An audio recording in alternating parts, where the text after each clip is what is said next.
From service to strength, from questions to choice, guidance you trust, her vet voice.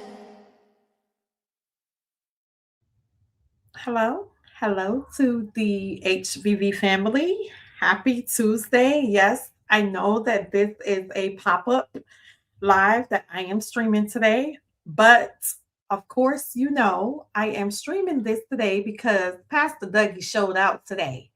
Okay, so I had to come live so we can chop it up and talk about what is going on, what is happening, and listen to what Dougie had to say. Now, I didn't really watch this hearing in its entirety today because I had a very busy day. But I can tell you that Pastor Dougie was cutting up in this hearing here. So this is going to be the budget hearing for the House of Appropriations for the Department of Veteran Affairs. And we are going to get into it because it's about an hour and 50 minutes long. And you know sometimes how we can get down when we start to cut up. So let's see who's here. Don't forget to like, share, and subscribe. Say hi to your other fellow veterans in the chat. Make sure you are kind to each other. And please don't come in my chat today cutting up because guess what? I'm on one and I'm going to serve today. Okay? Anyway, let's see who's here. And of course, I appreciate you guys for coming into my stream that did not have planned. I rushed home so I can schedule this so we can get into it. Hey, Original G Watt, how are you? Thank you for all your advocacy. Are you interested? Yes, I am going to be interested in doing this conversation, but I have some other things that I am doing right now. So I'm going to have to reach it to you when time permits. I don't believe in wasting people's time. So as time permits and I'm getting close to putting it together, I am going to reach out to you. Okay. Hey, 66, it's always good to have you. Hey, my girl, Miss K, it is always good to have you as well. Indy, so glad that you are here. Toya, what's up? Glad to see you. Star 4224, always good to have you here. Yes, 66, do not come over here and cut up because, honey, I am safe, but guess what? I am hood and holy at the same time, okay? I don't have to say bad words, but I can get you all the way together. And of course, my wonderful brother Craig is here to support me. And guess what? Okay, got you. How you doing, Craig? It's good to see you and say hi to the mistress for me. Hello, all can't stay out. No problem, Sandra. Just come in, pop in when you can. And child, we gonna be all right over here because we cutting up tonight. Of course, hey San Diego Marine, it is always good to see you. Oh, the real Miss K, you know he got that pencil and he gonna be hitting that table today. So come through with your popcorn. If you listen, I had to scarf down my dinner because I had a consultation right before this one. This right here. So I had to hurry up and come on. What's up, Combat Bulldozer? How's happening? Star, yes, please and thank you. What up, OT? It's good to see you. Hey, Michael. How are you doing? I hope everyone is well. So be kind to each other in the chat. Don't come over here talking crazy because, baby, I'm serving tonight, okay? Because this is my cut up night. It's the middle of the week.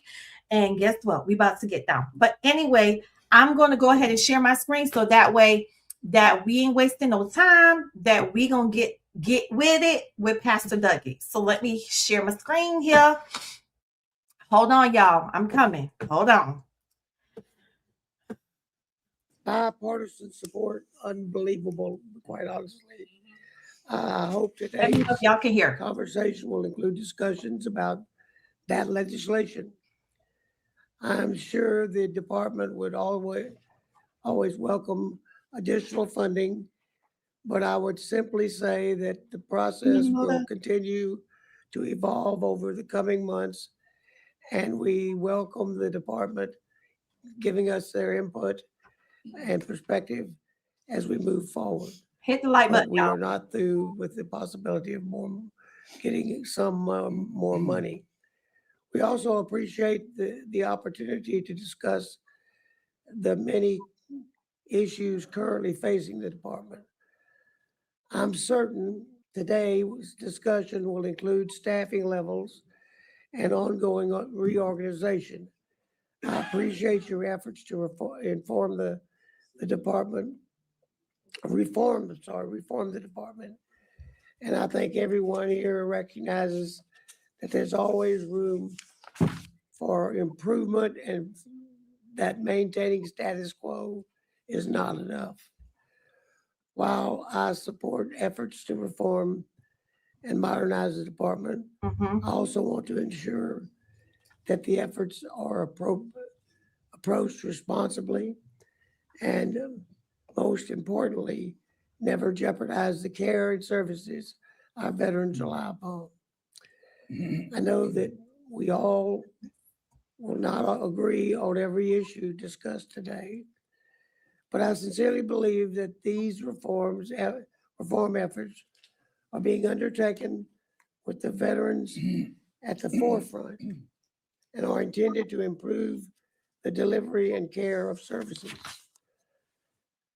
To close, I want you to know that we appreciate the improved communications and transparency from the department, and we value the ongoing dialogue.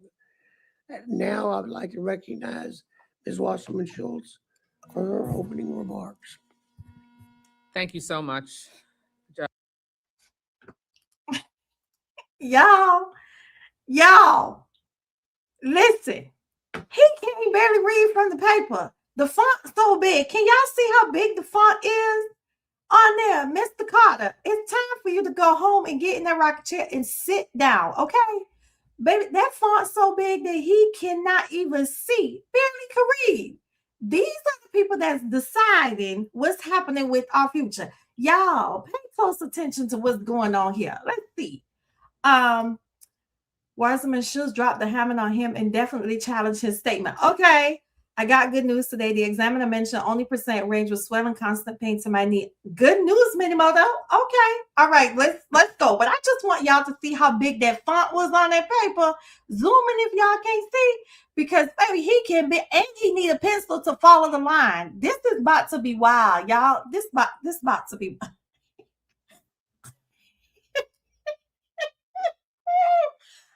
I'm done today. Let's go, y'all. Mr. Chairman, appreciate your partnership, and I think you and I might be crowing about the outcome of the Milcon VA bill a bit. Yes, for quite a while. That might have to hold us because it might be irreplicable, if that's a word. Maybe we did. So forgive us for the needling to our other colleagues. And welcome, Mr. Secretary and Assistant Secretary Topping. It's good to see both of you again. Thank you so much for coming in.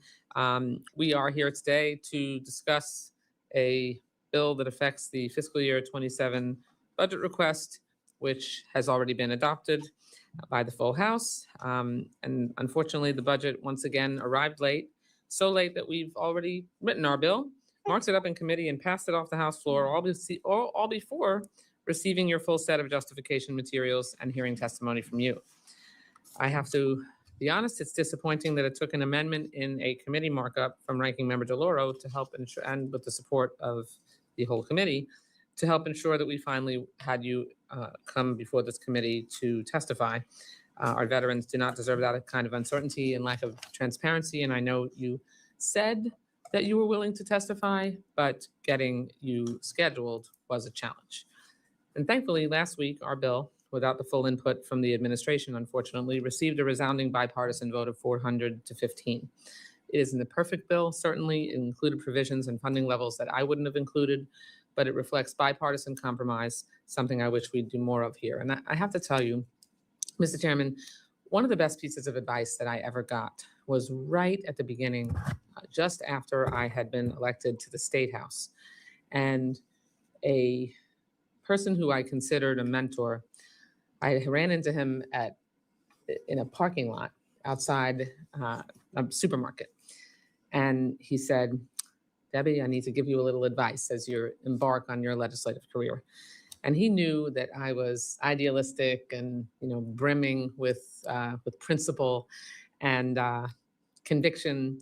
And he said, "As a legislator, there are two kinds of votes that you're going to take. A vote that comes down on your principle and a vote that comes down on your preference. And you should never compromise your principles, but you will likely have to compromise on preference to achieve a greater good.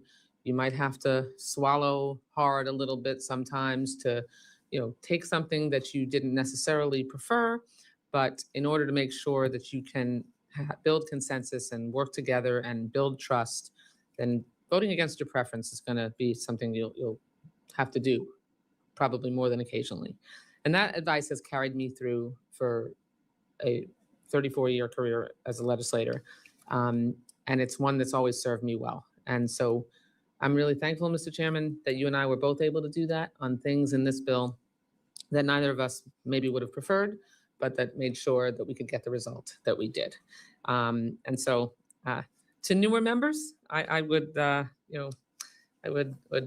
encourage you to adopt that way of thinking, even when you have to buck your own leadership, which I have certainly done from time to time, or your own president, which I have also done from time to time. Anyway, I digress. We're here today to discuss your budget request. The request includes $488 billion in both discretionary and mandatory funding, an increase of nearly 8% above last year's level. It fully funds healthcare and benefits for veterans and includes significant funding increases to important programs, $5.4 billion for construction. That's a $3.7 billion increase from last year's level, $4.2 billion for electronic health records, which is an $840 million increase from last year's level, and $6.3 billion for IT, a $389 million increase from last year's level. It also advanced funds to toxic. Y'all want me to run that back?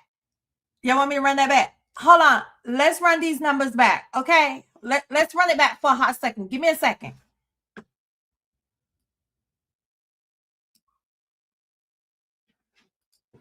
Have to do probably more than occasionally. And that advice has carried me through for a 34-year career as a legislator. And it's one that's always served me well. And so I'm really thankful, Mr. Chairman, that you and I were both able to do that on things in this bill that neither of us maybe would have preferred, but that made sure that we could get the result that we did.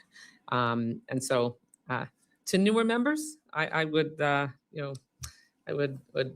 encourage you to adopt that way of thinking, even when you have to buck your own leadership, which I have certainly done from time to time, or your own president, which I have also done from time to time.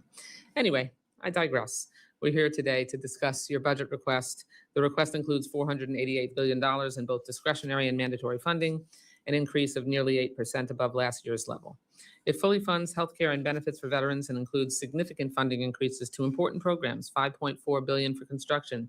That's a $3.7 billion increase from last year's level, $4.2 billion for electronic health records, which is an $840 million increase from last year's level, and $6.3 billion for IT, a $389 million increase from last year's level. It also advanced funds to Toxic Exposures Fund, something both you and I agree on, Mr. Chairman. Well, yes, both Mr. Chairman and Mr. Secretary. But the budget request does fail in a couple of areas. First, it includes a 14% increase in community care without proper explanation or justification.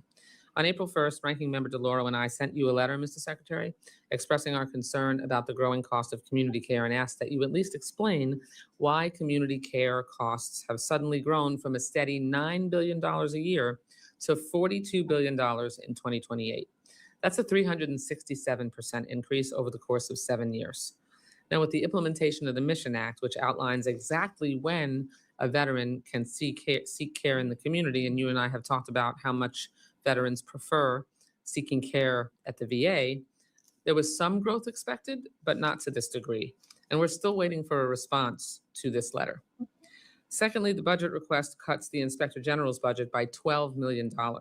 This comes at a time when VA is undergoing significant initiatives, including the ramp up of EHRM.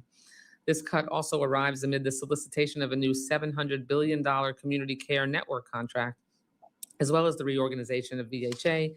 Clearly, oversight is critical now more than ever. Yes, now more than ever. And we talked yesterday in our markup about firing the cops on the beat and making sure that we have the ability as a legislative body to hold the executive branch accountable. And for you to hold yourself accountable, cutting the IG is not something that is in that spirit. And our bill restores some of that funding, but I would have supported a funding increase to the IG, not cut. So I hope today that we can learn more about what you're doing to address the challenges that the VA faces, and that includes the hiring of thousands of medical professionals in particular to address veterans' mental health, suicide prevention, and the growing number of women and veterans that require specialized care. I'm also interested in updates on your major initiatives, particularly the Veterans Health Administration reorganization. And I've always appreciated your enthusiasm, both as a colleague here when it comes to reform at the VA. The VA has faced challenges for years, and I agree that certain changes are necessary, but I'm concerned at the pace and lack of justification for these significant changes. Thank you for being here. I look forward to your testimony, and I yield back. Well, we starting off hot, ain't we? We starting off hot tonight. We starting off hot. Because, baby, she just served him on a platter, and he could not give no response. But anyway, let's keep going. I hope y'all wrote it down because I got every single number right here. Every single number. All right, let's go. Thank you, Ms. Wasserman-Schultz. Now we'll turn to the Secretary Collins. Without objection, your entire written testimony will be included in the record. I will now recognize you for an opening statement, and then we will proceed to questions. Here we go, guys. Mr. Chairman and Ranking Member. It's always good to be back Take with notes. so many of you, especially the ones I served with, and seeing this. And I'm assuming this is on, but is everybody hear me fine? Or do I just need to speak my Baptist voice? Yeah, they hearing you, Dougie. They about The to light's get on, but it just you didn't about sound to like see anything was going through. So. For those in the back, here we go. And now the radio voice here at the Appropriations Committee here a little early in the morning. DC's traffic's going, and we're here looking at it all. Now, it's good to See, this is what makes me mad because he thinks this is a joke, okay? Because you trying to light in the ear because she just thrown the hammer on top of your head, okay, already. So you coming in here with this foolishness and this buffoonery this early in the game because you know she is going to hold you to your word. Dougie, don't piss me off already. It's good to be back with every one of you. And also, I would just have to say, in a little bit of discussion as we go forward, I am here, as I told you on the phone, because I want to be here and was going to be here. And it didn't take anything in a budget to get me here. I was coming. It was a scheduling and waiting to get the committee's approval. So it was not anything for me. I'll come anytime. It's just like our monthly calls have. So like I said, it didn't take anything to get me here. I'm glad to be here with this morning.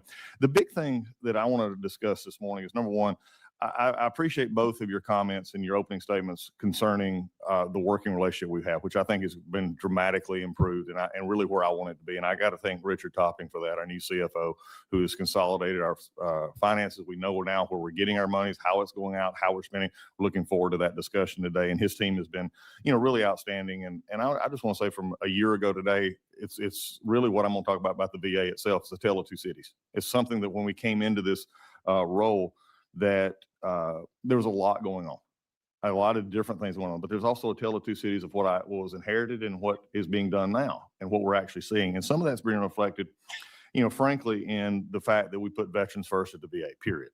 It's not a discussion of what happens in what's best for the organization. It's what's best for the veteran. And then when you take the veteran perspective first, then you put policies in line that begin to change us. That's where the RISE organization has come from. That's where our new Next Gen contract, which we're looking forward to talking about, is coming in. It's also looking at our facilities. It's looking at EHRM, by the way, which I come from last year to here. EHRM is probably one of the best untold good news stories in federal government. And you don't have a lot of those when it comes to IT work.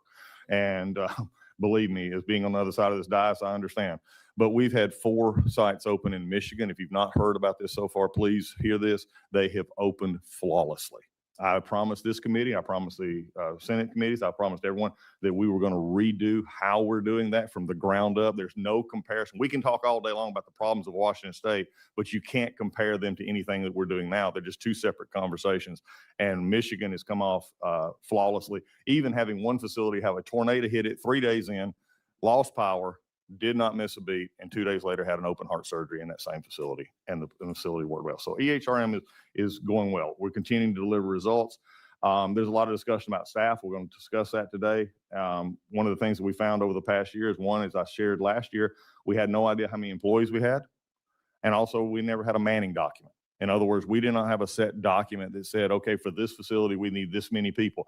You know, for many of you who've been in business before in the military, not having a manning document was the most mind-blowing thing that I ever had coming in, especially with 460,000 employees. So we've instituted a manning document that gives us better control on, hey, we need to hire here, and we're hiring every day at the VA, hiring more every day at the VA, and looking, though, we can put those results where they need to be. And I think that's the key to a successful program.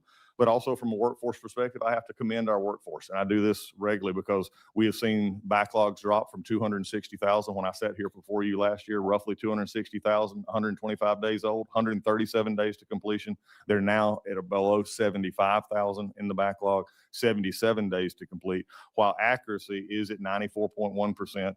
The same amount of appeals is basically the same 11% percentage as it was when we were doing less. Now think about this for a second. The same amount is being appealed that when we're doing less claims. So when you look at that, that's a phenomenal statement for our VBA employees and what they're actually doing. So I'm very proud of that. Wait times are going down, but here's an interesting thing. Again, we're the only one that measures wait times. And I've said this before, I'll say it again. No other healthcare system in the country measures wait times. It's only us. And ours are actually going down in very substantial ways as we go forward. But 2 points I want to give to you, because sometimes you don't see this. Just in the past 3 weeks, we have had 2 reports from outside agencies that have shown the effect of not only our great employees and our VHA and others, but also the work that we compared to other hospitals. One is the CMS rating. We have over 70% of our hospitals are 4 and 5 star. That is compared to not VA, that's compared to the industry. You can't go in Florida, Texas, Oklahoma, anywhere else and find that where ours are typically the best, and we're continuing and actually improved over last year. I've set a standard for VHA that said we're only going to accept 4s and 5s. 2s and 3s are not acceptable. And so we're working to get that up. And we're actually taking 4 and 5 star executives and pairing them with 2 and 3 stars to say, how did you get to where you're getting to go? We're actually having a peer system that is actually helping improve that. And that's something we've never had before, because we also never had metrics to determine. When we first came in, there were 500 KPIs. For those who've been in business, how can you measure 500 different things in an organization? We've now got that down to 18, and every hospital knows exactly what they're supposed to be looking at. But then my favorite one is also this, and this is something no other healthcare system. We're the largest integrated healthcare system in the country, and we have 100% safety rating. Yes. 100%, not one of our hospitals, we're not rated less than 100% in safety. So there's a lot of things going on as we have been going through this time of hearings, and I'm looking forward to it again. I have to agree. Not one time did any of them ranking members mention anything about no hospital safety. Now you trying to deflect from them holding you for all this money, this million that you requesting. You really a real car salesman. But anyway, because she finna hammer you. But I'm going to continue. Madam Ranking Member, you and I have agreed on a lot of things. We had some great conversations in our monthly calls. And when I was up here, we had actually worked on some things together. But I always do like to point out bipartisanship. And this is May, and I was able to commend him yesterday. I'll do it again here. The Ranking Member Blumenthal of the Senate VA Committee actually wrote a letter to the editor, I think, recently. And basically he said this. This was his words, not mine. I agreed with him. Today, the Department of Veteran Affairs is providing more care and more benefits to more veterans than ever before. And I agree with him. And that's what we're here for. And I want to just say this. You did get your budget out. Thank you. This is something that should be the one thing the American people, as a former member and working with many of you as colleagues, this is the one thing they don't understand how we can't get done. Y'all did it. I appreciate that. There's things that we can always have agreements and disagreements. The VA will never be perfect. Neither will its budget. None of this on this side. But we're always going to work together to make sure one thing is true. And that is what I stated last year. Veterans are going to come first at the VA. With that, Mr. Chairman, we look forward to answering questions. Look at your man with the swoop on his right. Guys, I should have welcomed you here. Got I think my late night messed me up. But welcome. Thank you, Chairman. Do you have something you would like to talk to about? No, sir, we're ready. All right. And we will start with our questions. I'll take a stab at the first one. There's a lot of discussion surrounding RISE, some positive, some expressing concern. I think my question is straightforward, and could you please address some of the concerns? Why is this needed, and what caused the department to reevaluate the existing structure? Hit the like button, y'all.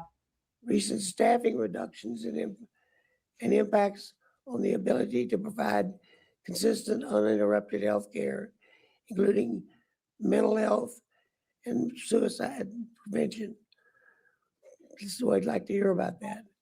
And finally, will the department be administratively prepared to adjust to the restructuring or consolidation of the VISN, I guess it's called, from 18 to 5 without hurting day-to-day care? Y'all, this can't be real. Yes. This one is probably the easiest one to go at. And although it is been discussed a lot and we've provided even more just in the last few days, we're going to get more. And we've had briefing after briefing, not only with internally, but on the Hill with VSOs. RISE is about 30 years behind. This should have happened 25 years ago, 10 years ago, should have happened 30 years ago. We were operating off of a system that was basically based in the 80s and 90s of an organizational structure that in 2000 had a budget of about 20 million, I think was 40 million in 2000 to a budget now, as we know, is 488 billion. So think about that for just a second.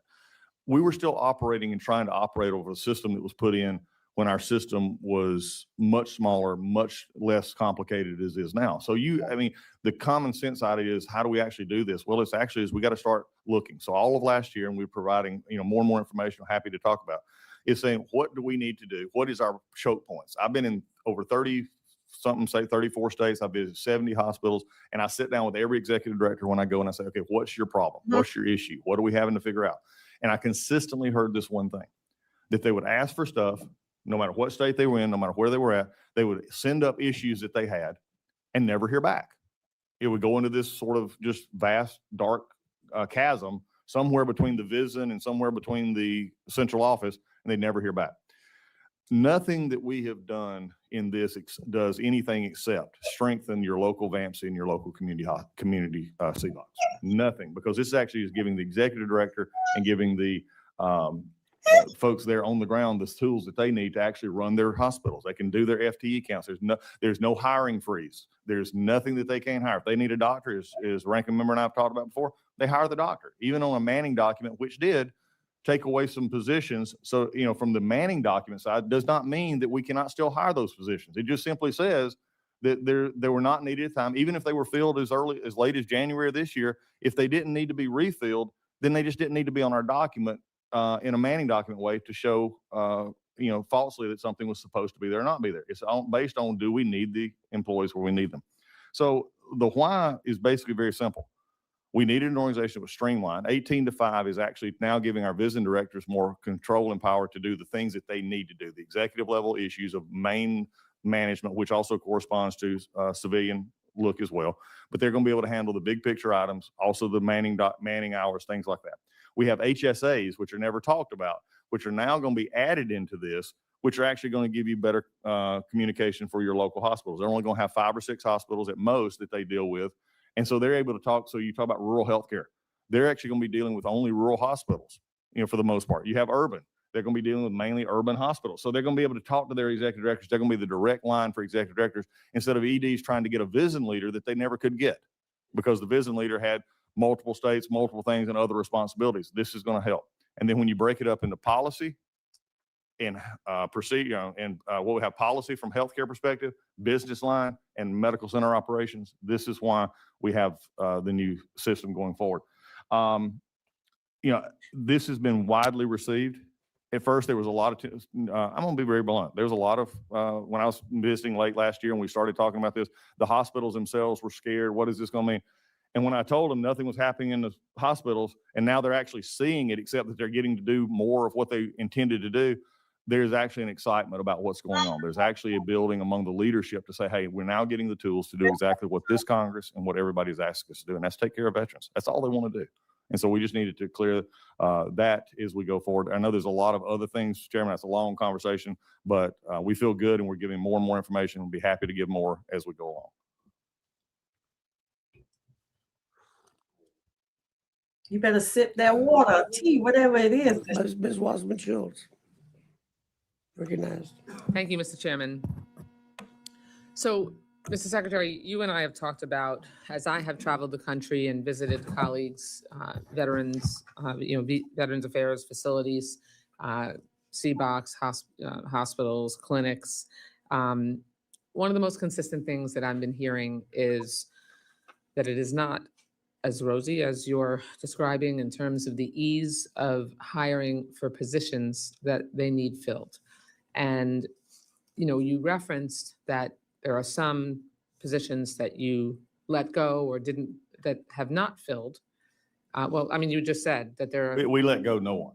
There's been no firings, no let goes. Oh, okay, but when someone departs for whatever reason, because some people departed as a result of the encouragement to leave with the retirement, the retirement push. In the aftermath of DOGE, VA has shed close to 40,000 positions, and that's either through hiring freezes, attrition, the voluntary early retirement program, or the deferred resignation program. And the cuts affected every corner of the VA, from doctors and nurses to food service workers and central office staff. And I am traveling around to talk to people on the ground, like you do, to really see what the impact has been. At the same time, you've revoked the union's collective bargaining rights, which my understanding, based on our last conversation, you've restored at the direction of a court order, correct? Okay. You're now faced with a daunting challenge of rehiring for many of the very positions that DOGE eliminated. And I can tell you that through the conversations that I've had, and we've talked about this in our monthly calls, there are folks that are not leaders in the VA facilities I've visited that are not having such an easy time getting those positions hired, that getting them approved to hire is not seamless and speedy. They face salary cap challenges. They are struggling to get somebody to respond to them when they send up the request to fill a position. Some facilities are waiting months and months to even hear back, if they hear back at all.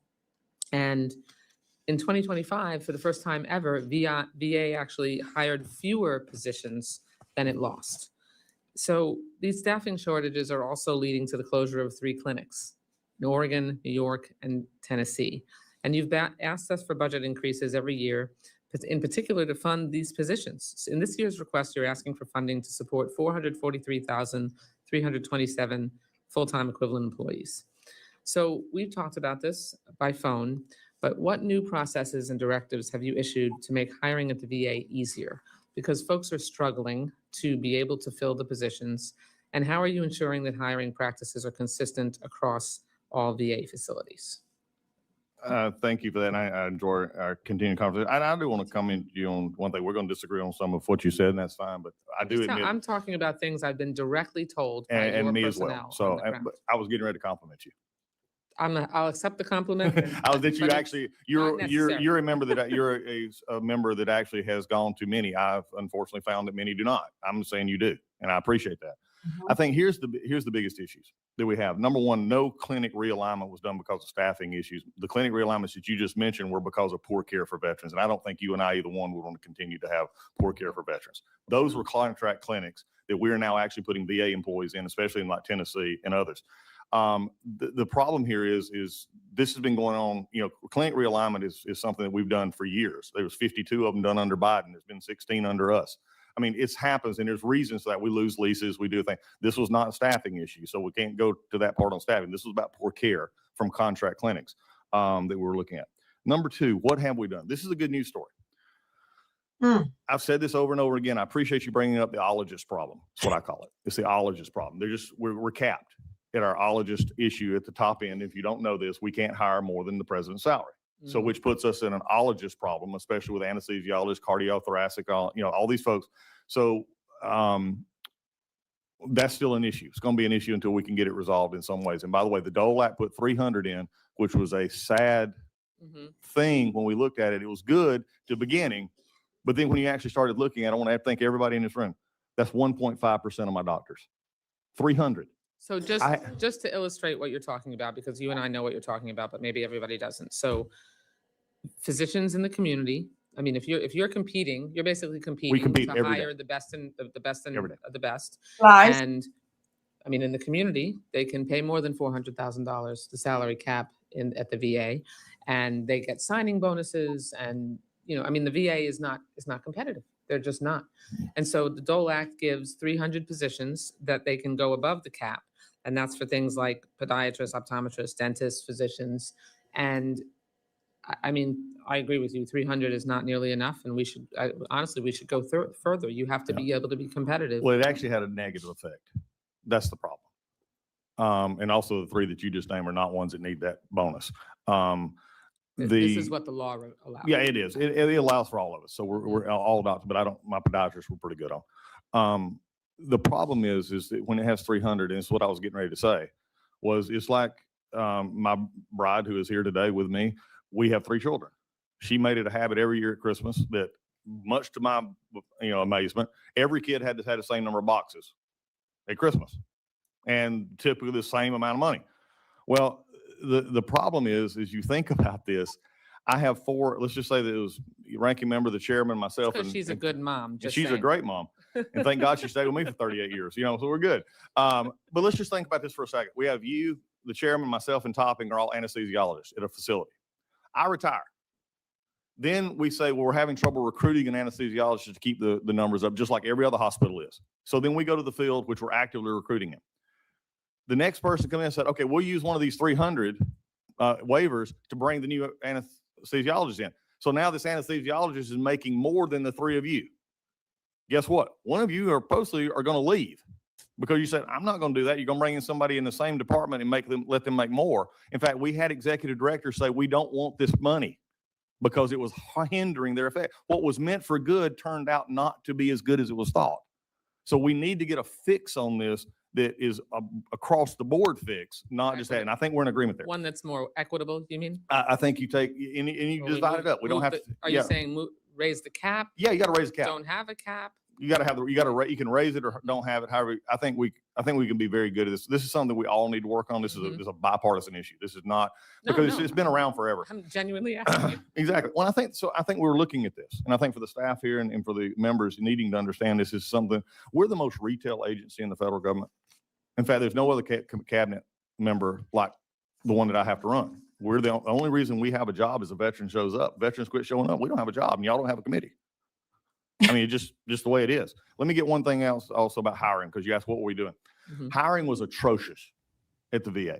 And by the way, if you have somebody that's sitting there having to wait 3 months, I want to hear about it, because I keep a close eye on that. They just they're not either not asking the right place or they're not asking. They may be telling you they're asking, but they're not asking the right place, because I keep a very tight run on this.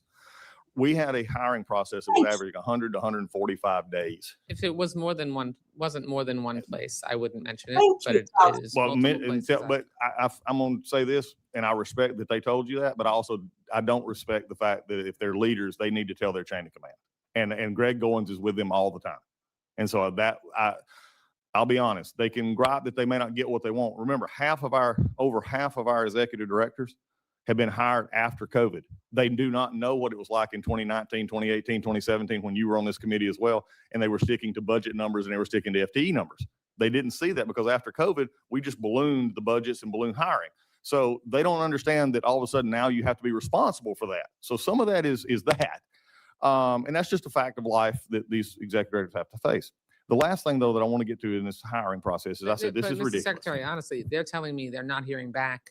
They're not allowed to get the positions hired. Months go by. I'll accept that. My time is long since expired, but yeah, let me just say this, because I don't want this to go around, because I don't want this, because we're cutting staffing, we're cutting hiring times. In fact, Aurora's down to 28 days now. I'll get to the bottom line. We put in a pilot program that cuts out all the stupid waste that we were doing and trying to hire. It was taking 3 to 5 weeks to get background checks, 3 to 5 weeks to get credentialing, all this stuff. We've now got pilot programs all across the country that all of our hospitals are really excited about. I will just say this. I accept what they told you.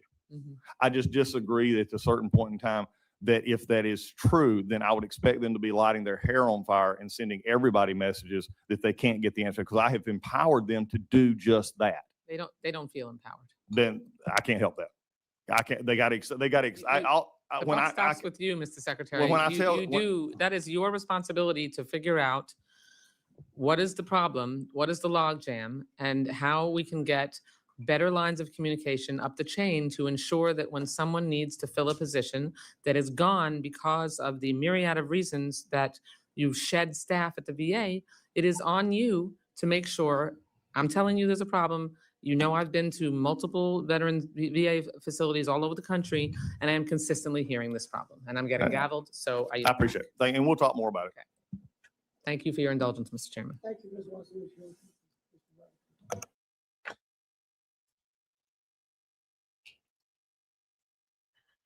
Now you sat your hips in that chair just now and talk about the fact that all of these things are happening. People are supposed to be hired in a certain amount of days and all of this.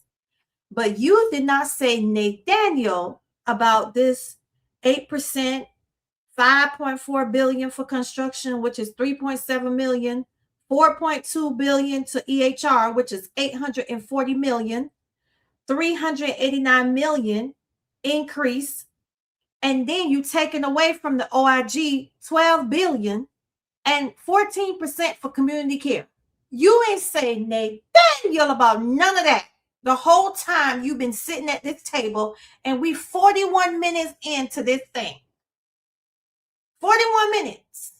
But you right here trying to sell a car about hiring people when you can't even get nobody to answer the phone.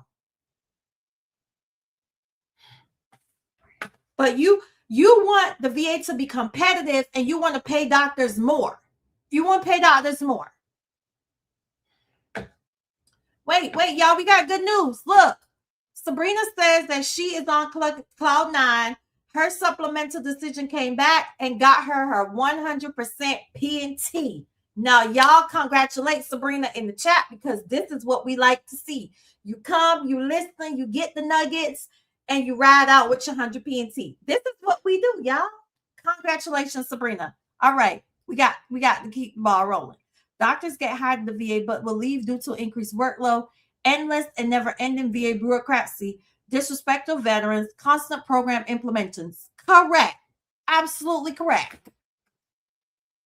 Because them little pennies, and you want them to work like, Thank you, Mr. Chairman, and thank you to both of our witnesses for being here this morning. And Mr. Secretary, the first thing I'd like to ask about is the Music Modernization Act. All right, let's go back. Let's go back and bring up an oldie but goodie. Get the minority leader in here. We'll go. But the reason I brought that up, though, is VA is going to take the same type of laser focus that you had on that bill, because that was you talk about a heavy lift, but you got it done. And it was the tenacity, the determination. And I know we were both on authorizing when we started the electronic healthcare records problem or fix. And, I really appreciate that you're in this position now and able to bring that kind of leadership, quite frankly, to the VA. One of the things that I'd like to ask about in the context of homelessness, for our VAs. And first, let me say, I think y'all have done an amazing job addressing that in the last year or so. But in 2021, in the Johnny Isaacson and David P. Rowe Veterans Health Care and Benefits Act, one of my bills was rolled up in that, which was the Veterans Arm for Success, which was one of the things that I'm always concerned about is not just how many people that are homeless, veterans that are homeless, but those that are going to become homeless. And a lot of them become homeless because they leave the military and can't integrate back into the community the way that they should. And that's what the Veterans Arm for Success was all about.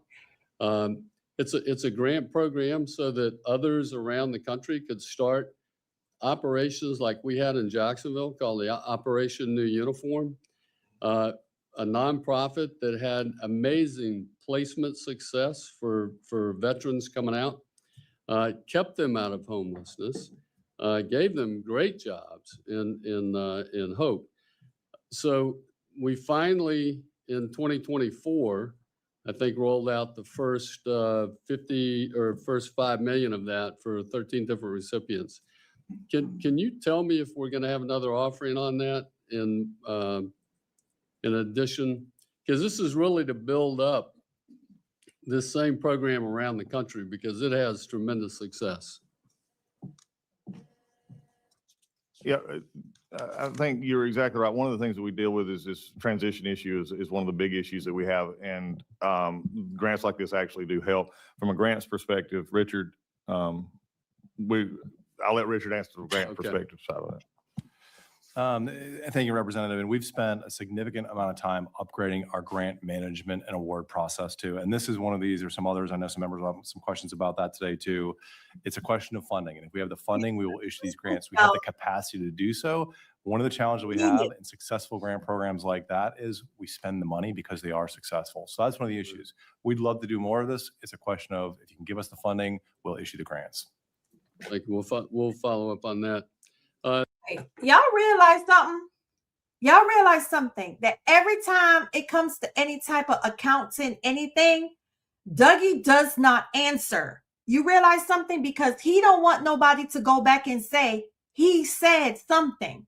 So he get his little minion over there with Swoop to answer the questions about the money because can't nobody say he says blah, blah, blah. Pay attention, y'all. He don't answer money questions.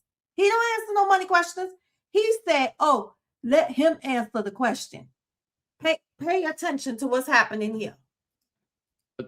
Another great program that's taking place in Jacksonville is the partnership with our Department of War Hospital at NAS Jax. That's been a godsend, I think, for the veterans in Jacksonville. And I want to thank the VA for its work in partnering with our NAS Jax hospital. This is actually saving a lot of our veterans a 3-hour trip over to Gainesville. And just so can you provide an update on how this partnership is going? Are we going to continue that? Richard, do you see that as a good, viable program? It is. This is something we're having to deal with across the board. DHA, Defense Health Agency, is having some issues, I think, and again, they're working through what they have, but it also forces some more collaboration between us and the VA. Now, one of the things we can't do is just assume their workforce and pay for those bills unless they give us the money, which, that's not happening right now. So we're continuing to work through that. Jacksonville is a great success story. We got a lot of other success stories. In fact, continuation of the bigger picture for this committee is that we're actually taking trauma doctors from DOW, and we're going to actually be training them in our Houston and Indianapolis facilities because they were not getting enough hours, so to speak, in their current facilities. So we're doing this. This will continue as we go forward. Thank you very much. And I see my time has expired, Mr. Chairman. I yield back, and thank you both again. I'm going to run to another hearing. Thanks. They play softball together and ask these questions. Thank you very much. Let me welcome my former colleague from Georgia. It's the first time we've had the opportunity to have you before the committee, but let me welcome you and thank you for your service and your friendship over the years. I am concerned about several things with respect to the VA. One of them is rural access to Georgia veterans. And of course, we have two major centers. The VA serves in the 2nd Congressional District. For the Albany and Middle Georgia area, they go to Dublin. And of course, for the Columbus area, it's Cavis, Central Alabama area. And of course, that is presenting some concerns. Over the years, the veterans in the Columbus area, and there are thousands of them, as you're well aware, have had complaints about the structuring of that, having to go to Tuskegee or to Montgomery and not feeling the love there that they feel that they're entitled to. With the new VA restructuring, the RISE proposal that you're going to implement, can you tell me how that's going to, if that will be able to address the concerns that the West Georgia veterans are having with regard to having to go to Tuskegee and to Montgomery and to Birmingham as opposed to Atlanta, which is probably almost as close, particularly for the serious VA medical stuff. Constance, it's good to see you again, and it's good to work with you again, and even across the aisle like this. Is you've been a great advocate for that area and working this. I think the big issue is going back to RISE is one of the issues in this HSA that I spoke of earlier. And we'll take it to a different way you may not expect. EHRM, which is our health records management system. We have 170 hospitals that can't talk to each other. Okay, we got about 10 that conceivably can, but they couldn't talk to each other. And we had this boundary kind of system of, well, we can't cross over, this line of that. We're moving that past that so that the integrated care system can actually work. We don't have 170 individual hospitals. These are not independent startups. They are part of the VA system, and they should be able to work with each other. So that is my goal in getting the local leadership not to be as parochial about what they're doing, but get what is best for the veteran. So if it's better for them to come to Atlanta, fine. Tuskegee, fine. Whatever is best is making sure that we then also add more facilities, more clinic space down in Columbus so that they can get closer to home where they're at. Yeah, we've got the Porter-Chef Center, which is relatively new, which is very, very well received. But we do have that problem with that state jurisdiction. Let me go to veterans homelessness for a moment. The VA Home Loan Program Reform Act created a partial claim program, and it was described as serving the VA home loan portfolio of 3.7 million veterans with nearly 70,000 veteran homeowners more than 90 days delinquent at the time of enactment. When will the partial claim program be fully implemented, and will the VA report utilization by state and congressional district? I think the budget includes more than $3.5 billion to support veterans at risk or experiencing homelessness. And at the same time, the Veterans Affairs Servicing purchase ended May 1st of 2025, and VA is no longer accepting new submissions for that program. What is the VA doing to prevent veterans who are behind on the VA-backed mortgages from becoming homeless? Yeah, I appreciate that, Congressman. June 15th is the startup for the partial claims implementation, which is ahead of schedule of what we had promised when it was passed. And, that's in addition to all the other stuff we do, from loan mitigation to forbearance to modifications to repayment plans. All of this is done on the front end. I have to remind this committee and everyone else, VA puts people in homes. We do not take people out of homes. Lies. The ones that actually foreclose are the mortgage industry. They're the ones that actually foreclose. We do everything we possibly can to keep them there. The VAST program was something that was started non-statutorily and out of VA that shouldn't have been there. It put us in a liability position. It was just not helpful to anyone, especially as we're going forward in a larger sense. But this partial claims, which just body passed, the other body pass has been signed in law. We will start on June 15th is the date, which is ahead of schedule. Thank you. My time is just about expired. I'd like to maybe talk with you off the record about some particular VA constituent concern that I have. Anytime. You just pick up the phone and call. Thank you.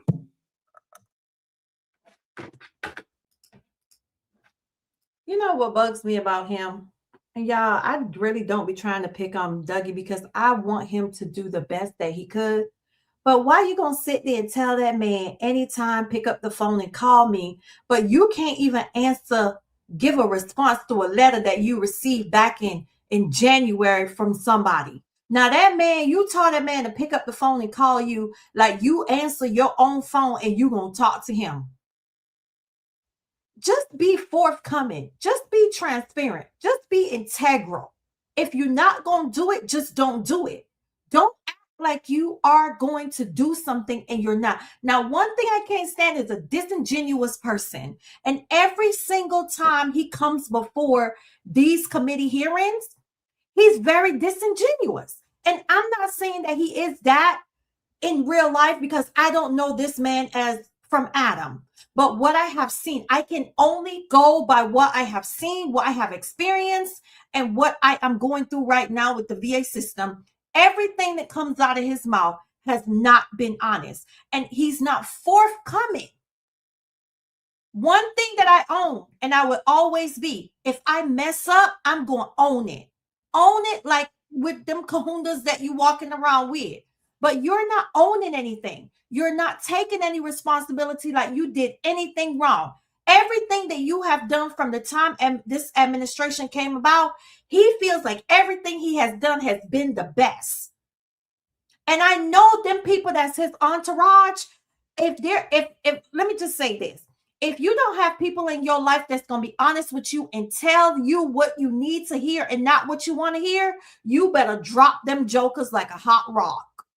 Because I would like for you guys in the comments to tell me, HVV, you said something wrong, or you did something wrong. I'm like, oh, I did. Well, can you please correct me? Because guess what? None of us are perfect. But the fact that he sits there in front of these people and just acts like he is so perfect and he never makes no mistakes, it sends me to a different place, y'all. It does. And I'm so passionate about this because I want veterans to get the care that they receive. It's too many veterans in homes. It's too many veterans not getting meals. It's too many veterans that's homeless. It's too many veterans that need help with their claims. It's not enough of us to go around to advocate for veterans. And he is making us look like we are fools. And I'm tired. Tired is my word.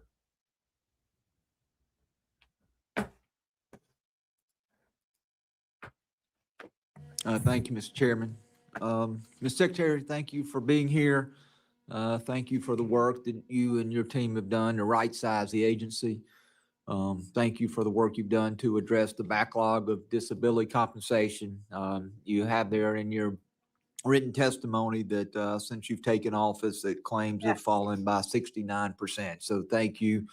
That is often something, as you know, as you used to sit on this side of the dais, that offices receive calls about those disability claims. And so thank you for expediting that. And thank you for working with all of our offices as we represent our constituents. And want to talk a little bit about the electronic health record modernization. You mentioned that a couple of times in your written statement. You've also talked about it in your opening statement. And just a little history, which you know well, but this was from a GAO report that came out in 2025. So this GA report is about 15 months old, but it talks about some of the prior unsuccessful attempts. And so I just want to frame this by reading from the GAO report. It says, after 3 unsuccessful attempts, the Department of Veteran Affairs is currently on its 4th attempt to modernize its outdated electronic health record system. Yep. VA relies on this electronic health record system to manage the healthcare needs of nearly 9 million veterans and their families. But the department's latest attempt to modernize this system is delayed and faces similar issues seen in prior efforts. The current electronic health record system used by the VA is more than 30 years old, complex, and costly to maintain. VA efforts to replace this aging legacy system began in 2001. Its first 3 attempts were abandoned due to concerns about projected planning, high cost, and undelivered capabilities. The VA's 4th attempt began in 2018, and a new system was deployed to 6 medical centers at a cost of $12.7 billion. The rollout was paused again in April 2023 after users reported concerns about patient safety and system reliability issues. So a program that we've been, Congress has been trying to roll out now for 25 years. You have now taken the mantle, and it seems like to me from your testimony, you've been able to put this program back on track, that you've been able to accomplish something that we've not seen in those prior 3 attempts. So can you kind of share with this committee what you and your team have done and why we see now that this program seems to be back on track and seems to be gaining traction, while those prior attempts can probably be described as nothing else than a colossal failure?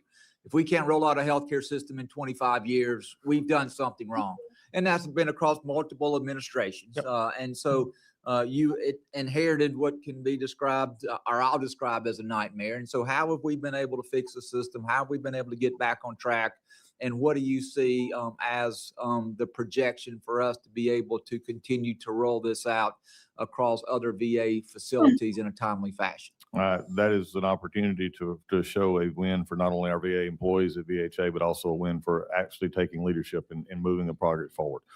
The real problem here is that we had a rollout that in Washington State, we had 6 hospitals that was attempted in 2018, in which we allowed everybody to do whatever they wanted to do. We allowed one hospital to do it this way, we allowed another hospital to do it this way, allowed another hospital to do it this way. We gave them all independence like the VA is famous for, but yet never discussed the fact that there were certain conditions in the original system software-wise that didn't work. And then when you tried to compound it with the individualization, if you would, it didn't work at all. The DOD experienced the same thing. They came back and said standardization was one of the things we looked at very quickly. Last year during my confirmation hearing, it's one of the first things I heard about. We spent, $14, $15 billion and got nothing for it. So what we did is this. I came in my first 3 weeks in the job. This is what happened. I brought in our folks who run the HRM system. I said, okay, tell me why this program is failed. And I heard a laundry list of everything why we can't do stuff. Neil told me everything. Oh, this is terrible, and Oracle's terrible, and Oracle's this, and we're this. And so I said, fine. Next week I brought in Oracle, and I set Oracle down. I said, okay, tell me what the problem is here. Not with our people, just with me. And they said, well, your people are doing this, and we're waiting, we're ready to do, but y'all aren't getting this. I said, okay, fine. So the next week I brought both groups in. We sat across the table, just like this. And it was fun, just about like we do sometimes. And it was well, oh, hey, Neil, hey. And they all talked, happy. And I said, okay, what's the problem? Everybody just sort of cricketed. I said, okay, well, let me just tell you this. Oracle just said this about you. And by the way, we said this about you. Within 5 minutes, they were yelling at each other. Success. We got what we needed because now we cut through the bull crap. Correct. Okay. And we got to really talk about it. Within that, 2 days after that, they locked themselves basically in a room for 48 hours and came up with a standardization plan that is now moved forward. The OIG or GAO report that you mentioned is a great history piece, but it has no relevancy, zero relevancy to today. There's no comparison between the two rollouts in the previous 20 years and this rollout now. We have put the emphasis, my deputy secretary, Paul Lawrence, has done an outstanding job along with Neil and many others in this to get this up and going. We have put the training in. The 4 sites in Michigan are working flawlessly. They're getting ready to add 9 by the end of this year, and we have over 20 ready for next year. My biggest problem right now is I have executive directors calling me up and saying, can we move up on the list? We want to move up on the list. We want to get this done because this is key. This is key for them not only to do their work internally, but also their community care aspects, but also talking to other VA hospitals. So that's really what it was. It was just a kick in the system to say, no, we're going to do it this way. This is not an option. We gave nobody an option. You're going to do this. Because here was the crazy part. If they walked across the street to another hospital, they were going to use an EHRM system. So we were the only people out here using a system, by the way, that cost me $740 million a year just to keep alive. It's time we actually did something. That's what we did. Well, thank you. One last plug before I know I'm over time and I apologize.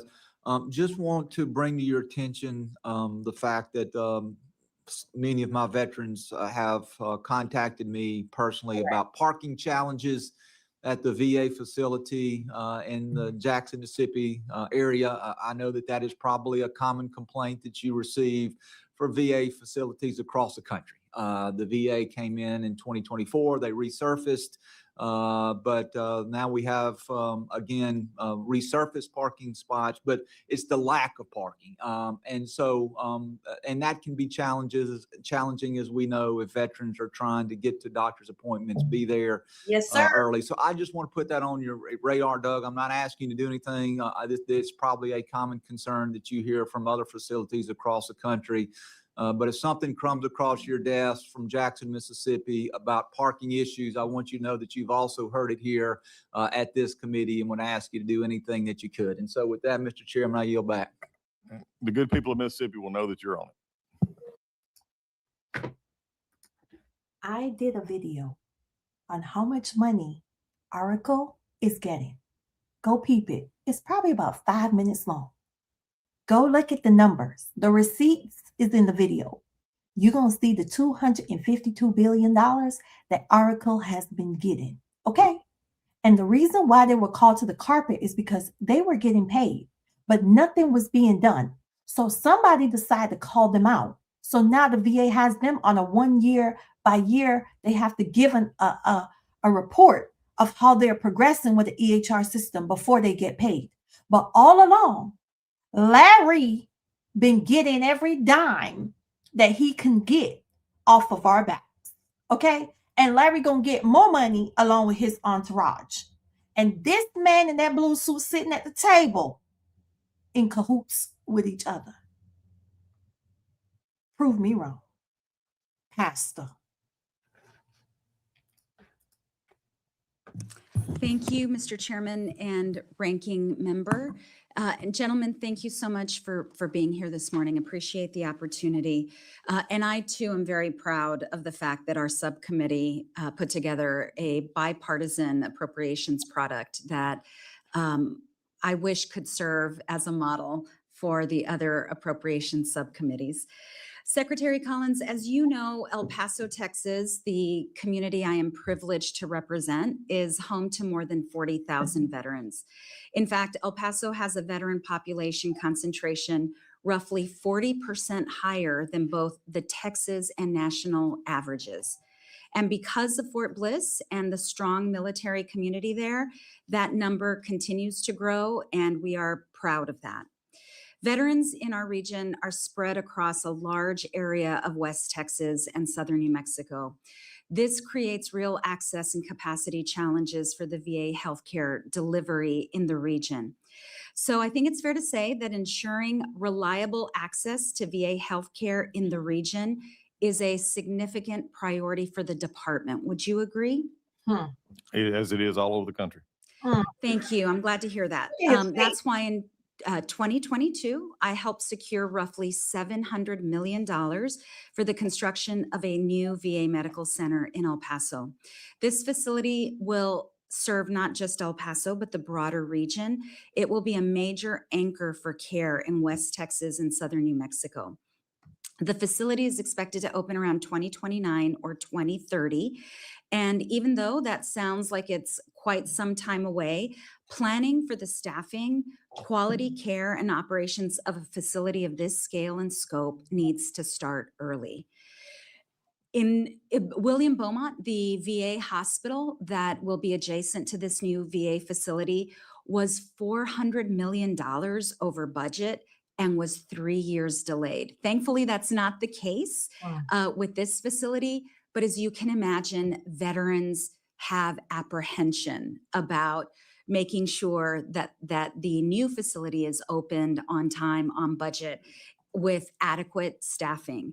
I am so proud that the fiscal year 27 Milcom VA bill included my provision that directs the VA to brief Congress on activation planning for the new medical center. Secretary Collins, will you commit that the department will work closely with my office and this subcommittee as activation planning for this facility moves forward? Of course. Wonderful. Can I bring up something here, though? Yes, absolutely. And I do appreciate you looking at this. Maybe something we could actually, because you've experienced it. Construction, I brought this up this is my 10th or 11th time on the Hill. Somebody told me that there's only, I think Scott Bissett and Pete Heck says about the only two that's been up here more than me. But I bring this up every time. And I appreciate you so much doing this. Construction at the VA is abysmal. It is awful. Look at him. It's terrible. I can't come up with my thesaurus runs out of words. And the reason is because over the years, we have tried to piecemeal stuff, place it out, and we'd give 200 million here, 200 million here, 200 million here, 200 million here. And at the end of the day, we got a 15-year project that cost 1.6 billion. Example, one of the things I did was change that. I said, let's look for a major like hospital construction, which yours is ongoing, which by the way is about 49% completed, and we're completing that out. But when we look at this, we're putting in the facilities to be built with all the money up front, so that we're not coming in and giving the land 1 year, the paving 1 year, whatever else 1 year. So that's one thing that we're changing. The other thing, though, that we're also changing, and we'd love to have help on, is we're internally changing. Richard's over this. I don't know if y'all know this. Did y'all know that everybody's heard of national building standards, right? We all know what national building standards are. Somewhere in the VA, though, a number of years ago, we decided those wasn't good enough. So we added an entire VA on top of it, which makes stuff that's going on in El Paso cost more and is basically not functional. We're taking that out. We're taking that whole thing out and making it going to the standards that Mayo and everybody else uses. The other thing is this, and I say this with love and trepidation, but many times, just like the wait times and how wait times got started in the VA, some of the construction delay, there's twofold. One is set aside, number two, the other one is the big one. And that is that we put the Corps of Engineers in the middle of major projects after Aurora, Correct. which Aurora was a debacle. But we put a Corps of Engineers. Corps of Engineers does not want to be here. They do not want to do our stuff because what happens, we do our planning and then they get in and try to do planning. So that's what's slowing your project up. That's what's slowing. I mean, I appreciate what the Corps does. I mean, but they don't need to be in my buildings for hospitals. They don't need to be in my buildings for clinics. So that's got to be statutory. I can't get rid of them. As much as I would love to, Mr. Chairman, I can't get rid of them out of my system. That's a statutory issue.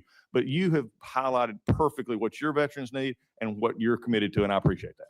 Thank you, Mr. Secretary. I'm over time, but my team and I are actually working on reforming MilCon funding. Also want to work on reforming VA funding because you're right. These projects are costing too much. They are taking too much time. It's unconscionable. All of that essentially creates a delay in great projects, and it gobbles up money from other projects that need funding and resources. So would like to work closely with you on that because that is a fundamental piece of the work that we are doing in my office. So look forward to working with you on getting that done. I know I'm out of time. Mr. Chairman, I yield back. I would like to just say on a follow-up that, Mr. Chairman, is look, no, one of you're exactly right on all this, but I'm going to say that meets money up from we're 70-year-old. Our facilities are basically 70-year-old. That's our average age. Yes. But here's something else, just to give everybody on the committee and the staff, especially to hear this. St. Louis, which is a facility that's already been done from last year, $1.6 billion roughly to build a new facility that they're doing out there. It's smaller than in my hometown, and Mr. Bishop, you're familiar with Gainesville. Northeast Georgia Medical Center built a larger facility with ORs, ERs, same kind of format, did it for $800 million in 24 months. It's going to cost 6 years and $1.6 billion in St. Louis. That's the problem we have right now. Thank you, Mr. Moore. Why y'all think he don't like the Corps engineers? Why y'all think, let me know in the comments, why y'all think that he don't like them? Is it because it keeps him in certain parameters and he can't control them? Or is it because they're very hard to work with? Let me know, because I want to know about what he's saying about them. I have to do a little bit of research, but give me y'all insight. Thank you, Mr. Chairman. Thank you, Secretary, for being here with us this morning. Always enjoy our time with you. When you first assumed the job, we sat down at length in my office, and you laid out a vision with how you'd like to see the organization change from having been on this side of the dais. And it was a pretty daunting task. You've got the largest agency outside the Department of War, and bureaucracy never changes easily. Last year, when there was a lot of angst and consternation about changes that were being made and DOGE cuts and things like that, and revealing the challenges, once you were able to lift the hood and see what was in there. But I'm really encouraged by the results we're seeing so far. You've shared some of those, but I do think some of these bear repeating, just for people out there who are wondering, are we really making that progress? But, enrolling 140,000 new veterans last year in 2026, that's a big deal. You opened 35 new facilities. You've alluded to some of the challenges with the construction side. The backlog is a huge thing. That's what I was hearing more than anything else when I first came into this role, but reducing that by 70% of folks waiting to get their benefits. And then, the veteran homeless situation we face in all of our communities across the country, but permanently housing nearly 52,000 last year. That's the highest in 7 years. The CMS report, that's great results. It's not good enough just to compare yourself to VA, but also how we stack up on the outside. But I am curious at this point, you've talked about construction challenges, electronic health records. What are a couple of the things that have been most surprisingly stubborn and obstinate to change? And, what are the biggest barriers from the next level of success when you're back here next year for us? This is Entourage. Okay, here's where I'll get in trouble. The biggest barriers I found is there's some people who are wedded to a broken system. They like the way it was. Oh my God. And I'm saying that in general. I'm not going to be specific, but in general, there's a lot of people who have become used to the VA being bureaucratic and non-responsive. There's actual organizations outside this building, members and people inside the VA, that they know it only one way. And so when you start changing things Yep. and making it better, more efficient, getting those things done, there's a lot of resistance from both outside and inside. There's nothing more fearful than be on the tip of the spear and the point of change. Machiavelli. That's exactly what's happening right now. So mine has been amazing that when we go to things that should have been changed for 30 or 40 years ago, and all of a sudden now we're just saying we're bringing it up to, well, we've never done it that way before. You haven't, because it's broken and you like it broken. So I think what is overcoming that as best we can with communication. We're never going to be perfect. Nobody is on this side of heaven. But I think we were making progress in communication. I'm trying to change an organization. And I said this yesterday in the Senate. And the second thing, you talk about surprises. One of the big surprises I had was that we had a VA workforce that had been so used to being told how bad they were and how much things were wrong, and being slapped on the hand and saying, you're not doing what you're supposed to be doing. My veteran didn't get seen on time yesterday. He waited 2 weeks. Why did this happen? They got so used to hearing that most of them just repelled back. They didn't want to answer questions. They didn't want to step forward. They didn't want to have discussions, because at a certain point in time, if all you're told is how bad you are, they never get told how good they are. I've got the best workforce in the country. And right now they're responding, but they're not used to being able to go and make leadership changes. They're not used to having an executive director who can actually go out and make the changes, get rid of people, put people in the right places, make the staffing changes they need to. They've never had that ability. We're actually giving that to them now. It's going to take a little while for that cloud to lift, but as that cloud lifts, I've been in facilities for the last 3 months. You can see the difference. I had a chief of staff at, I'll say, at an unnamed facility, who looked at me last year, and I'll be frank with you, she looked at me and I told her some of the plans I had. She looked at me and gave me that look that my kids and my wife give me. Yeah, right. As she That's should. just that resting face that you said, no, that ain't As right. she should. I was with them Can't be recently. Yeah, I'd have thought there was a new person. And she actually said, I didn't believe you, but it is working. Look at the Encouraged white to- background. I'm eager to hear how that continues to progress. I'm also interested on the issue of veteran suicide, PTSD. All of us who have served painfully know all too well the tragic consequences we continue to live with. I've been encouraged by what we've seen with the psychedelic treatments. I've known a lot of people who've left the country and done treatments outside, or have done things unsupervised illegally, but swear by it. And I was encouraged that we've gotten some money in there for trials. I'm interested to know if we have any early feedback, what you're hearing from that. And if that is a good thing, if it turns out to bear the fruit like we think it might, what's integration going to look like? What should we be doing from a congressional side to help pave the way for making that part of the treatment protocol? I think continuing to lead the way, and just making it very known is, again, I was just sharing the other day, this is my first time appearing before committees as actually a veteran. I retired last Saturday. After 25 years in the Air Force. And so sitting here is a little bit different now, because I want to say I'm still in the Air Force. No, I'm a veteran. So I'm wanting my disability claim done quickly. But yeah, I think the biggest thing is looking at that is I know what other veterans are going through, and I've been there in Iraq. I was there and I've seen what's coming. And the psychedelic is someone who sees the results. If it works for a veteran, it goes back to my main premise. If it's working for a veteran, then we're gonna find. Run it back, run it back, run it back, run it back. Y'all listen. Treatments. I've known a lot of people who've left the country and done treatments outside, or have done things unsupervised illegally, but swear by it. And I was encouraged that we've gotten some money in there for trials. I'm interested to know if we have any early feedback, what you're hearing from that.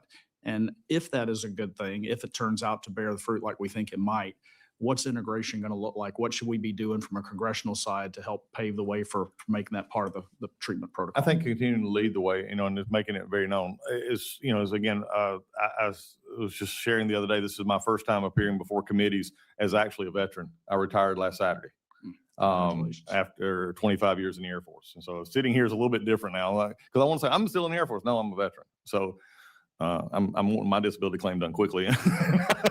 But yeah, I think the biggest thing is looking at that is I know what other veterans are going through, and I've been there in Iraq. I was there and I've seen what's coming. And the psychedelic is someone who sees the results. If it works for a veteran, it goes back to my main premise. If it's working for a veteran, then we're gonna find every way we can. Some things that people may not know is we were already doing psychedelic issue. We did it with MDMA, we've done it with ketamine, we've done it with psilocybin. We already have those. In fact, we have a new study that's started right now, MDMA, that is sort of out of this whole process. It's an all veteran that we're doing on our own, which I'm very excited about. The results have been really good. Yep. They don't work 100%, but they work a lot. And I need to get this out in public. Ibogaine is the one talked about a lot. Ibogaine has still got to go through FDA. They still got to formulate the REM and the plan to actually how we would do that. So it's not available right this minute. We're hoping within the next 12 months, or as this progresses, to get those out as quickly as possible. The VA is working hand in glove with HHS and FDA to make sure we have proper protocols and everything in place, because we don't have the longitudinal studies on how it affects in that particular case, but we're committed to making sure that we're going to follow through on the President CEO and also the more that we've already been doing. Thank you, Secretary. And I'll yield back, Chairman. Thank you, Mr. Chairman. This right here. How do you know what we go through since Saturday? You a new vet buddy. Did you hear what that man say? He want his 100%. He want his claim to move fast. Did you hear that? Do you hear that? He want his 100%. He want his claim to move quickly.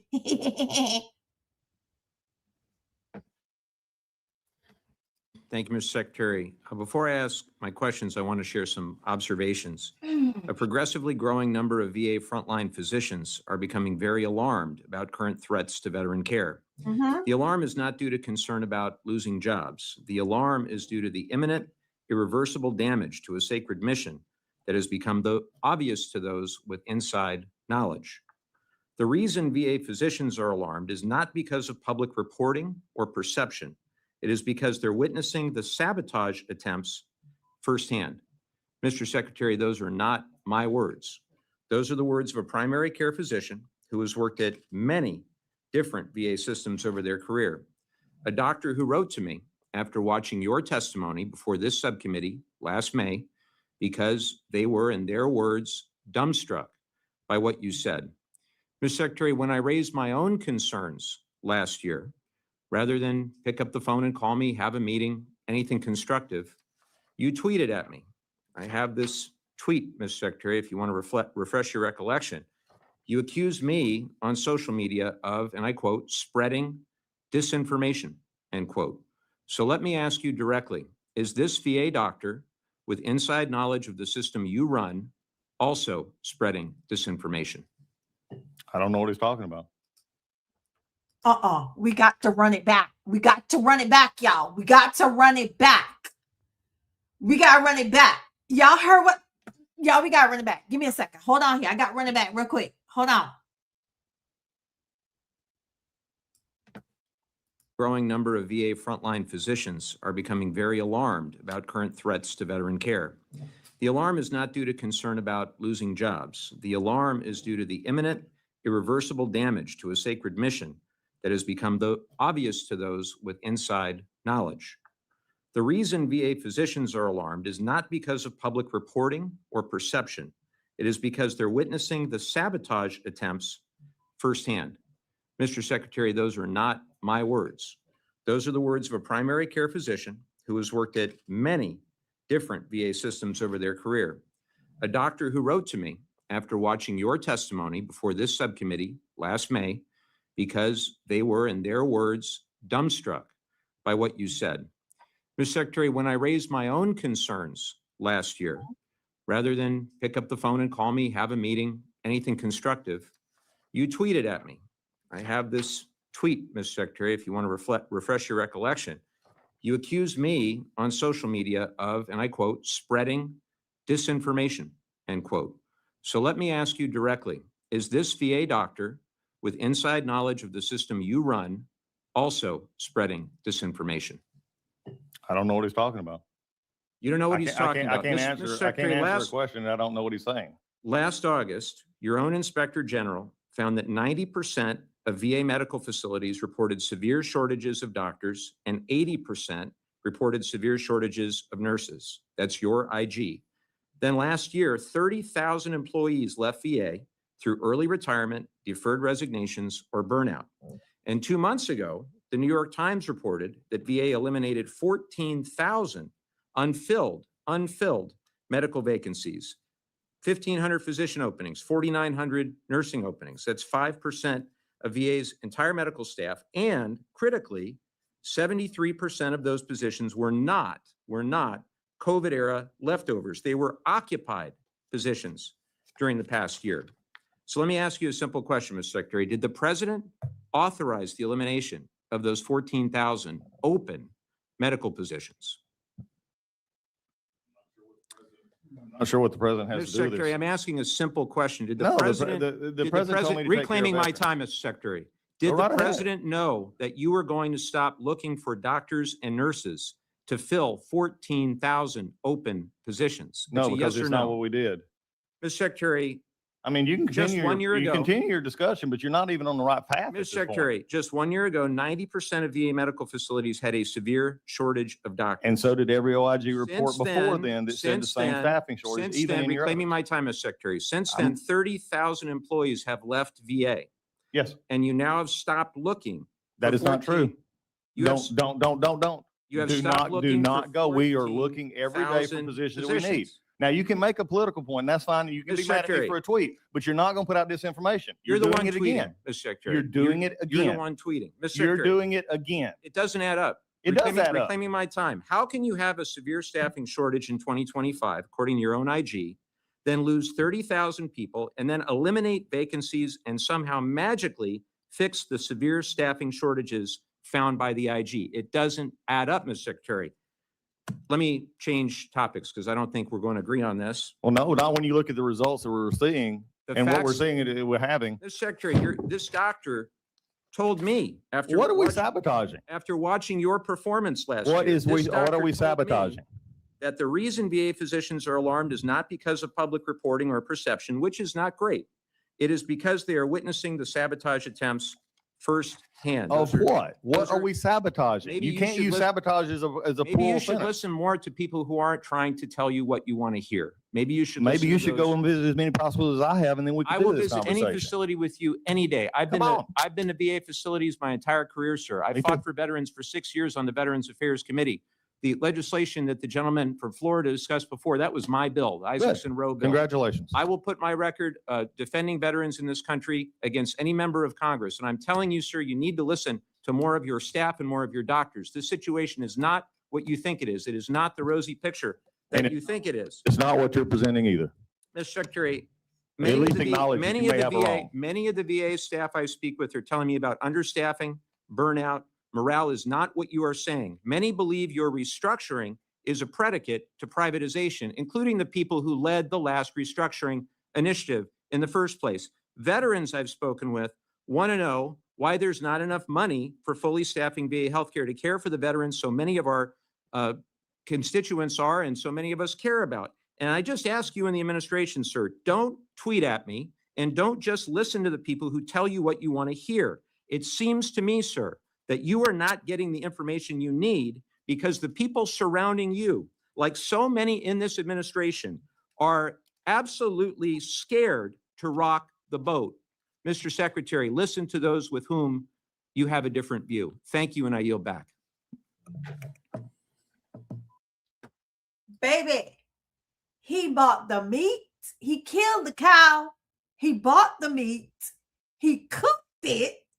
He marinated it, cooked it, seasoned it, had a side salad with the dessert. Baby, I did not interrupt that because I wanted y'all to hear how Mr. Levin just served his tail on a platter.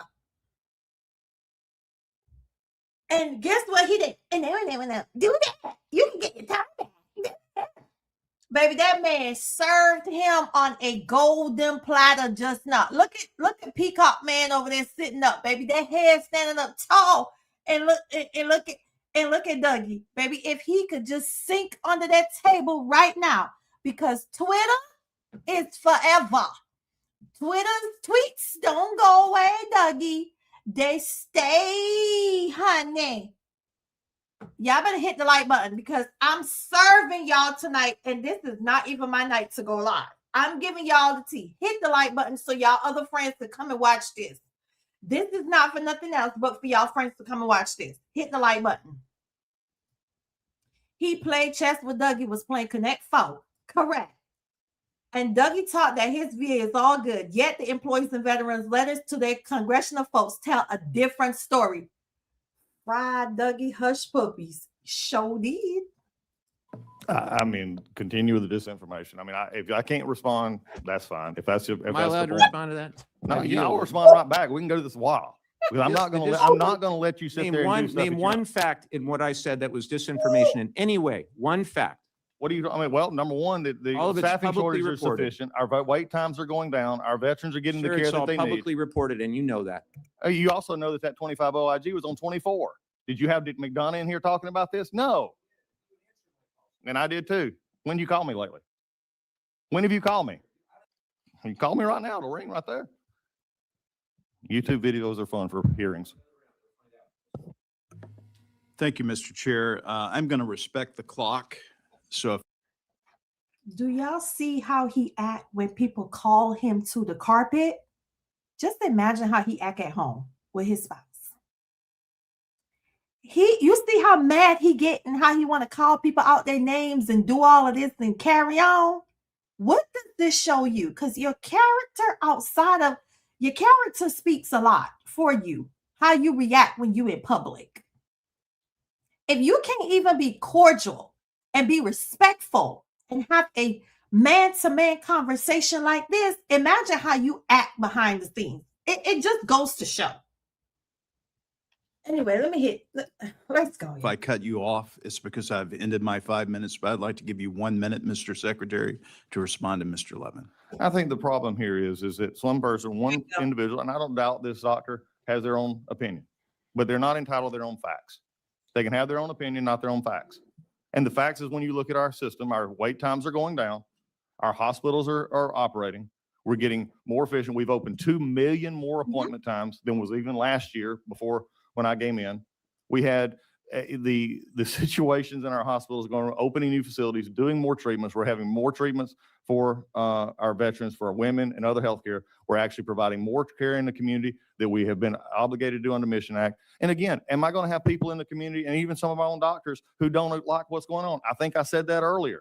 Yes, some do not like change. Some believe that the staffing, but I mean, explain to me something when supposedly it was great before that all of a sudden we had backlogs of 260,000. We had wait times going up. You can't tell me that money and people are the issue. All right, thank you. That's the 1 minute retort there. I want to change subjects to something a little more less stressful. I want to talk about real estate. I am the chair of the real estate caucus here on Capitol Hill, former realtor. I want to talk about the VA loan programs. I think it's one of the most successful tools for the VA that it's ever created, giving veterans a chance at home ownership with zero down. But when veterans fall into financial hardship, the system should work to help them preserve that opportunity. And that means encouraging workable alternatives. I appreciate the department's willingness to engage on these issues. And I recently sent a letter outlining several ideas to improve outcomes for veterans and taxpayers. Over the last 10 years, HUD, USDA, and GSEs have created significant taxpayer savings by strategically pricing assets at foreclosure to encourage third-party sales. Unfortunately, the VA has not kept pace, leaving over 70% of foreclosed homes in the VA home loan program to become real estate-owned inventory. Not a great deal. What are we going to do to change this, sir? Well, that's one of the reasons VAST was done away with, because this was just not something the VA is equipped to do. That's not in our portfolio to handle and actually be liability for the properties that we have. That was one of the main reasons, following the lead of Chairman Boss on HVAC and others, that we needed to get rid of that program, which was not statutory to start with. It was just invented inside the VA in VBA off of this. So the biggest thing is now finding a workable solution to all the things that I mentioned earlier, but also having now the partial claims, which will be implemented by June 15th.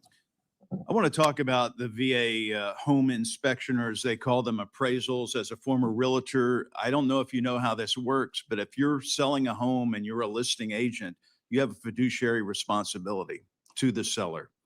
And that means if you get multiple offers on a home, you're going to take the cash deal first, usually, then conventional, then FHA, USDA, and VA is dead last because of the more stringent appraisal or inspection process. I think that is wrong. I think veterans are being discriminated against. I've talked with Chairman Bost about this, to where we have to make sure that if it's a federally backed mortgage, whether USDA, FHA, or VA, we have the same standards so veterans are not penalized. I don't think you can require a seller to accept a certain mortgage. When you list it on the MLS, you can put what type of mortgage or financing you will accept in the offer. But I think it's wrong to discriminate against veterans. I think, I'll have to go back and look exactly where the process. It's not something I looked at in the last little bit, but I mean, some of this, and I'm not going to say it is or isn't, some of this may be statutory and how we have to deal with those. And then some is policy. If it's policy, then we can always look at how we can better facilitate those. But if it's statute, it's going to have to come from you. Well, I would like to work with you and Chairman Bost as well. Yeah. To make effective, positive changes for our veterans, because I think the VA loan program is worthy. And it's helped a lot of people get into homes. I have personally sold homes or have been the buyer's agent to help veterans get into a home. And I know what a blessing it is to be able to have your own castle after you've served our great nation. With that, I'm going to do something unusual. I'm going to respect the clock. I'm going to respect my fellow members and yield back 23 seconds, Chair.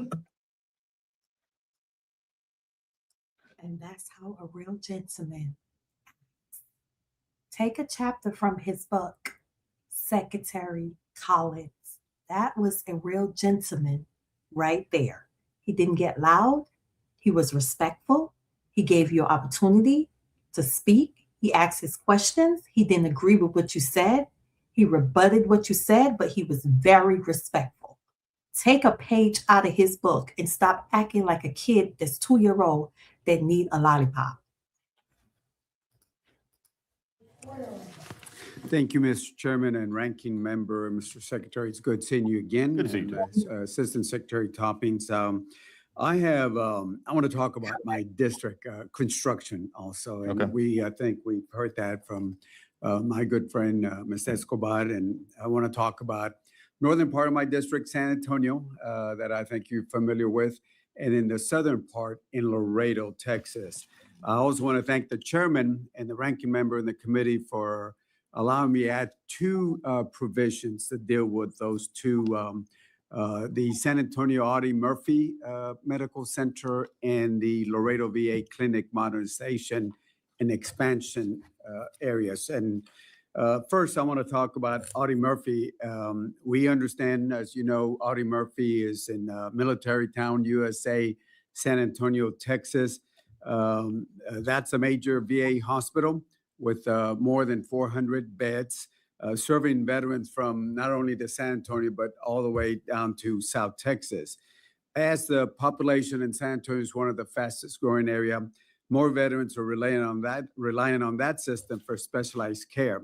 Our VA region is now the fastest growing region in the nation, with more than 700 new patients entering the system every month. And as you mentioned, we got hospitals that are pretty old. Our hospital was built in the 70s and certainly 1970s, and certainly doesn't reflect the modern facilities that we need today.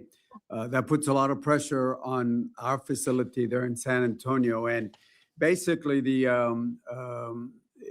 VA has started the planning efforts. They've done the feasibility study, as you know.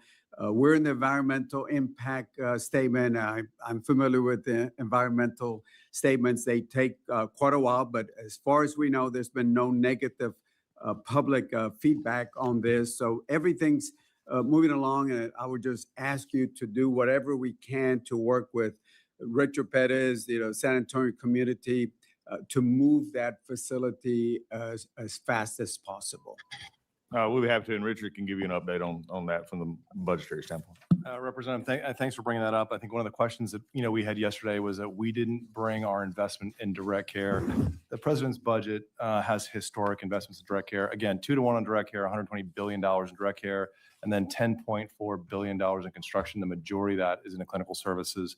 Of that 10.4, new medical center in Indianapolis, new medical center in Manchester, New Hampshire, land acquisition in San Antonio that is well underway on the environmental work, West LA housing, facility infrastructure expansion, 5 expansions on national cemeteries, $861 million in minor construction, 670 of that is in clinical facilities, $5 billion in maintenance on our physical infrastructure, on our hospitals, in addition to the $5 billion we're doing this year, and $2.48 billion on lease improvements. All of this obviously subject to the appropriations by Congress and approval by Congress. But if you fund it, we will build it, sir. And so thank you for the question. We're ready to go if you are. Okay. Well, we're all ready, and we certainly will ask you to work with the San Antonio community. They're all ready to work with you. They're trying to move everything, providing the land, as you know. So as you go through this environmental statement, I would ask you to please move on that. Your folks have been wonderful partners, and if appropriated, we are ready to move in fiscal year 27 on that acquisition. Okay, we will do our part. Second of all, Laredo, everybody talks about the border for different reasons. It's one of the safest areas according to FBI statistics, but I want to talk about the VA clinic there. Some years ago, we were able to appropriate the dollars working with Senator Kay Bailey Hutchison. We were able to do that. We got a new clinic. It was a small little clinic, same thing along the border. It's growing very fast. We added the provisions and again, consistent with the Department's strategic capital investment planning process, it's asking you to look at the Laredo Clinic's current facility, see what the capacity is. And again, following the process, we'll work with you we'll do our part, but we would ask you to look at the Laredo facility construction and expansion that we need to look at. Yes, sir, we've got it. Okay, so again, on behalf of the veterans in Laredo and the surrounding areas and also in San Antonio, we want to thank you. We'll look forward. I'll get the number from my friend that you gave out and certainly look forward to having that conversation. So thank you and God bless both of you. Thanks.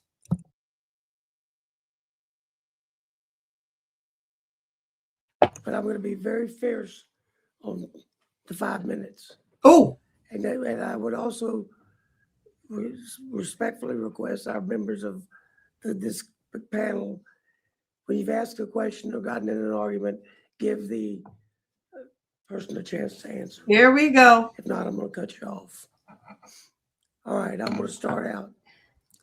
I'm encouraged to see the budget request include significant investments in VA infrastructure, as well as recent announcements of $600 million in infrastructure improvements through the non-recurring maintenance fund.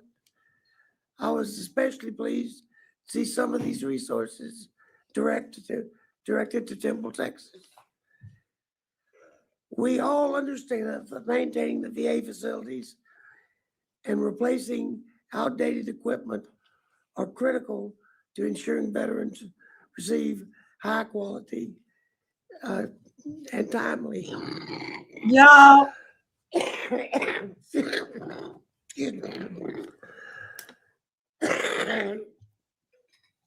And timely health care.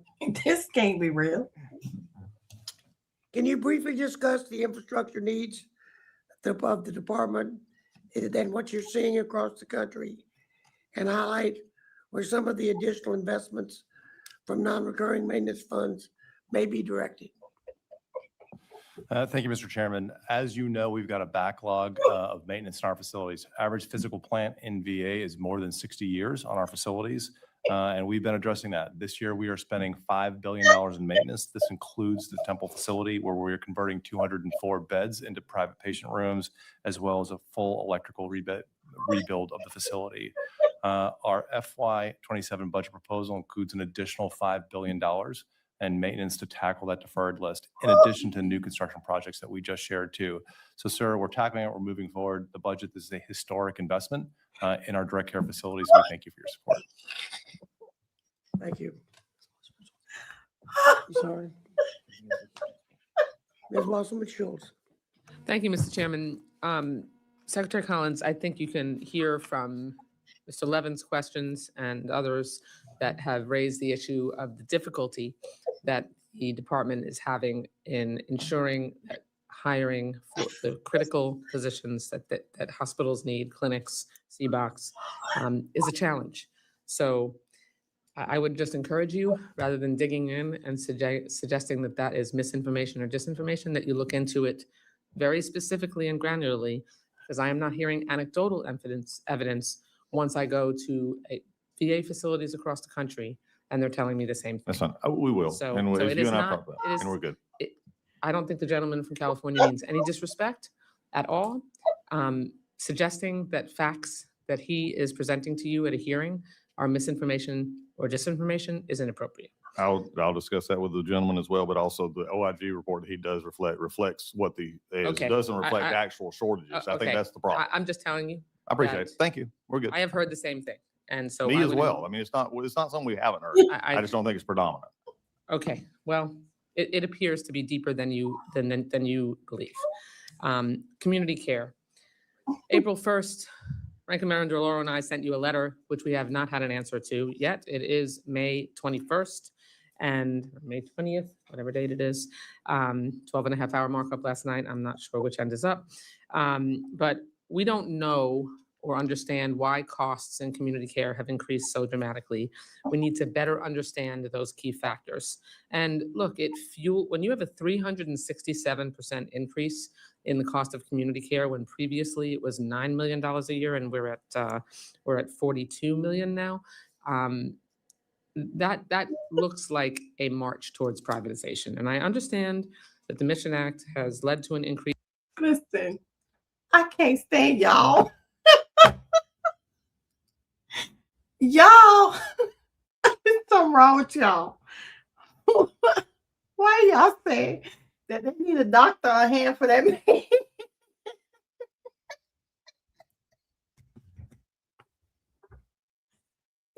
can't even catch my breath. It's something wrong. I swear it's something wrong with our community. Ain't none of y'all gonna have a heaven.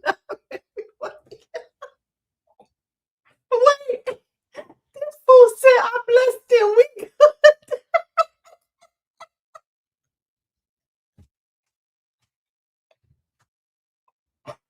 Y'all, I can't even breathe. Let's hit play. I can't breathe. And the reliance on community care. But no one predicted it would lead to this level of cost growth. Veterans prefer to get their care at the VA. So I'd like you to lay out the layout for us here. What exactly is driving the increase in cost of community care? What are you doing to contain these costs? And when will I see a full response to the letter that Ranking Member DeLauro and I sent you in April? Well, first on that one, I was brought to my attention today. I've asked myself already this morning why that wasn't already answered. So we're getting that. Number two, I think we just kind of respectful disagree that most every veteran wants to get their care directly. Okay, there's a difference here. I think we need to look at every time. A lot of times I speak I mean, with. surveys say that repeatedly. Well, surveys. Let me know in the chat. Would y'all rather go to the VA or would y'all rather go to community care? Let me know. 1 for the VA, 2 for community care. I can't create a poll right now because I'm trying to go through this. What would y'all prefer? So we can debunk Dougie's foolishness. It depends on the GWAT veterans, not as much. And I think that's one of the issues that we deal. But again, there's differences there.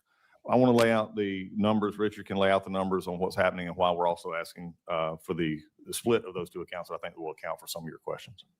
Ranking Member, I want you to know how much we're spending on community care. I want you to know what community care costs, and I want you to know the all-in cost. What we currently report is the cost of purchased care. That's only one of the costs of community care. There's also the contract costs and then also the administrative costs. Our account structure is a holdover from when VA was primarily a direct care system with a little bit of purchased care. Our proposal is to break these out. Currently, my community care costs are commingled with my direct care costs or commingled with my national program costs. It makes it very difficult for me to give you direct data on where the spend is, where the increases are. And even one of the questions I think that came up yesterday too was direct versus community and then the percentage growth. We are trying to show you the all-in cost. That's the account split proposal. What we are doing to manage those costs with the CCN Next Gen, which we've talked about, that's the ability to require and report on quality, the ability to pay for value, not volume, the ability to use program integrity tools to make sure that we're paying appropriately. But even when we make those investments, we make those payments, in Florida alone, it's $2.8 billion that we're spending on community care. That's not money that disappears in a corporate America or somewhere else. Those are monies that we invest in Florida doctors, Florida hospitals, many of these in rural areas. Reclaiming my time for a moment. The problem is that in most cases, or many cases, it takes longer to get an appointment in the community than it does to get one in the VA. And there are countless surveys that are done that in many, many instances, the length of appointment time is longer in the community.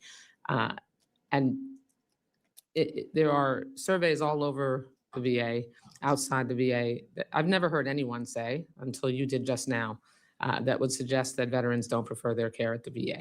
And if they do prefer their care in the community, why do we have a VA? I mean, we have a VA because we want to make sure that veterans are taking care of veterans. I think we're and always, that- I apologize. No, I apologize. Mr. I Secretary, thought you please don't stopped. interrupt I me. thought you stopped. I did not.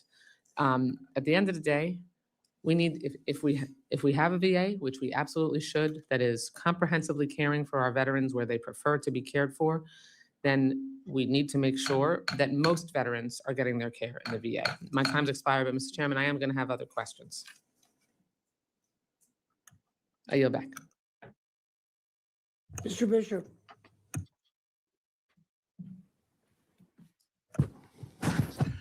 Thank you. Let me go back to the workforce and staffing. You have emphasized reducing unnecessary bureaucracy while protecting mission critical roles like doctors, nurses, claims processors.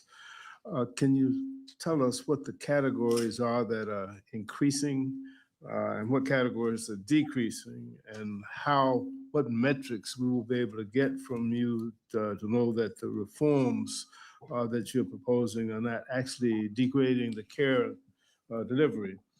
Can you provide for us, or will you provide for us vacancy rates for the physicians, the nurses, the mental health providers, the schedulers, claims processors, and the construction project management personnel by the respective VISNs? That transparency and that update would be very helpful to us if you would commit to do that for us.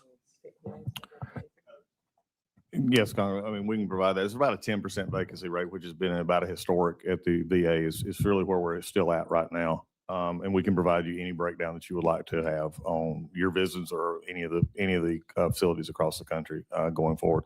And I think one of the things that I think we go back to without, discussion and there's always different perceptions. And I think from the ranking member's perspective, I appreciate her perspective. There's the biggest questions that I get, and it's just, again, you get different questions than I do. I'm sure, and just as you would as well. But when I'm speaking, especially like the VFW groups, other like this, the moment we mention, most of them love their VA care, which is great. But when we talk about the community care, there is also something very important to them, and it's what most of your constituent calls are about. So I think this is what we're trying to do, is make sure the staffing is appropriate for where we need to have it. It needs to be in the level it need to have, and not what a projection could be or what you want to have. It's what is actually meeting the need where we're at. So any information you need, of course, we'll get to you further than that, but that's protected. Mr. Secretary, we continue to get feedback from our veterans and from our constituent service people that tell us that certain specialties that veterans need, they can't get appointments. Not available. They can't get them at the VA, and then of course they're having difficulty getting them outside of the VA. And with all of the emphasis that's been given on downsizing in terms of the staffing and providers within the VA, I mean, I'm just concerned because that's the feedback that we get, and it's not just our concerns as members, it's what we're hearing from our constituents and what I hear from my caseworkers and what I hear when I go to the VA and to the VFW and the American Legion and the other veteran service organizations. They're telling me that their members are having some some specific problems with specialties. Nephrology, for example, is a real problem.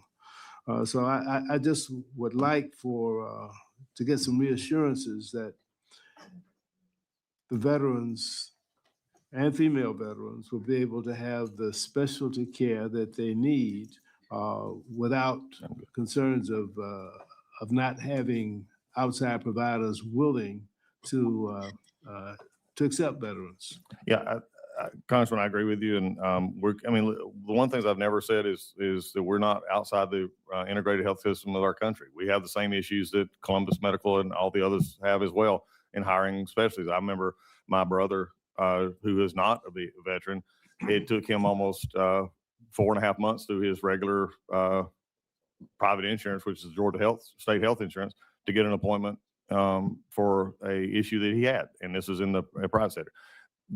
Doctors and nurses in Northeast Georgia, Northside, Piedmont, everybody else has the same issues as trying to continue to feed the need in our communities for doctors, nurses, and everything else. We're at that same boat of having to compete with them. So again, it's not surprising me. I don't deny that in certain areas, it's a little bit harder to hire specialists, just as it is for the community as well. But we're concerned about it, and we're working toward moving and making sure those are protected and hired. Thank you. My time has expired. Do you see how he just sat there and owned up to the fact that specialty care has been on the low without any problems, and how calmly and respectfully he did to that man? Why he couldn't do it with the other guy? Why? You see how calmly he just talked? Somebody gave him a note. That's why. All right, we're almost to the end of this, guys.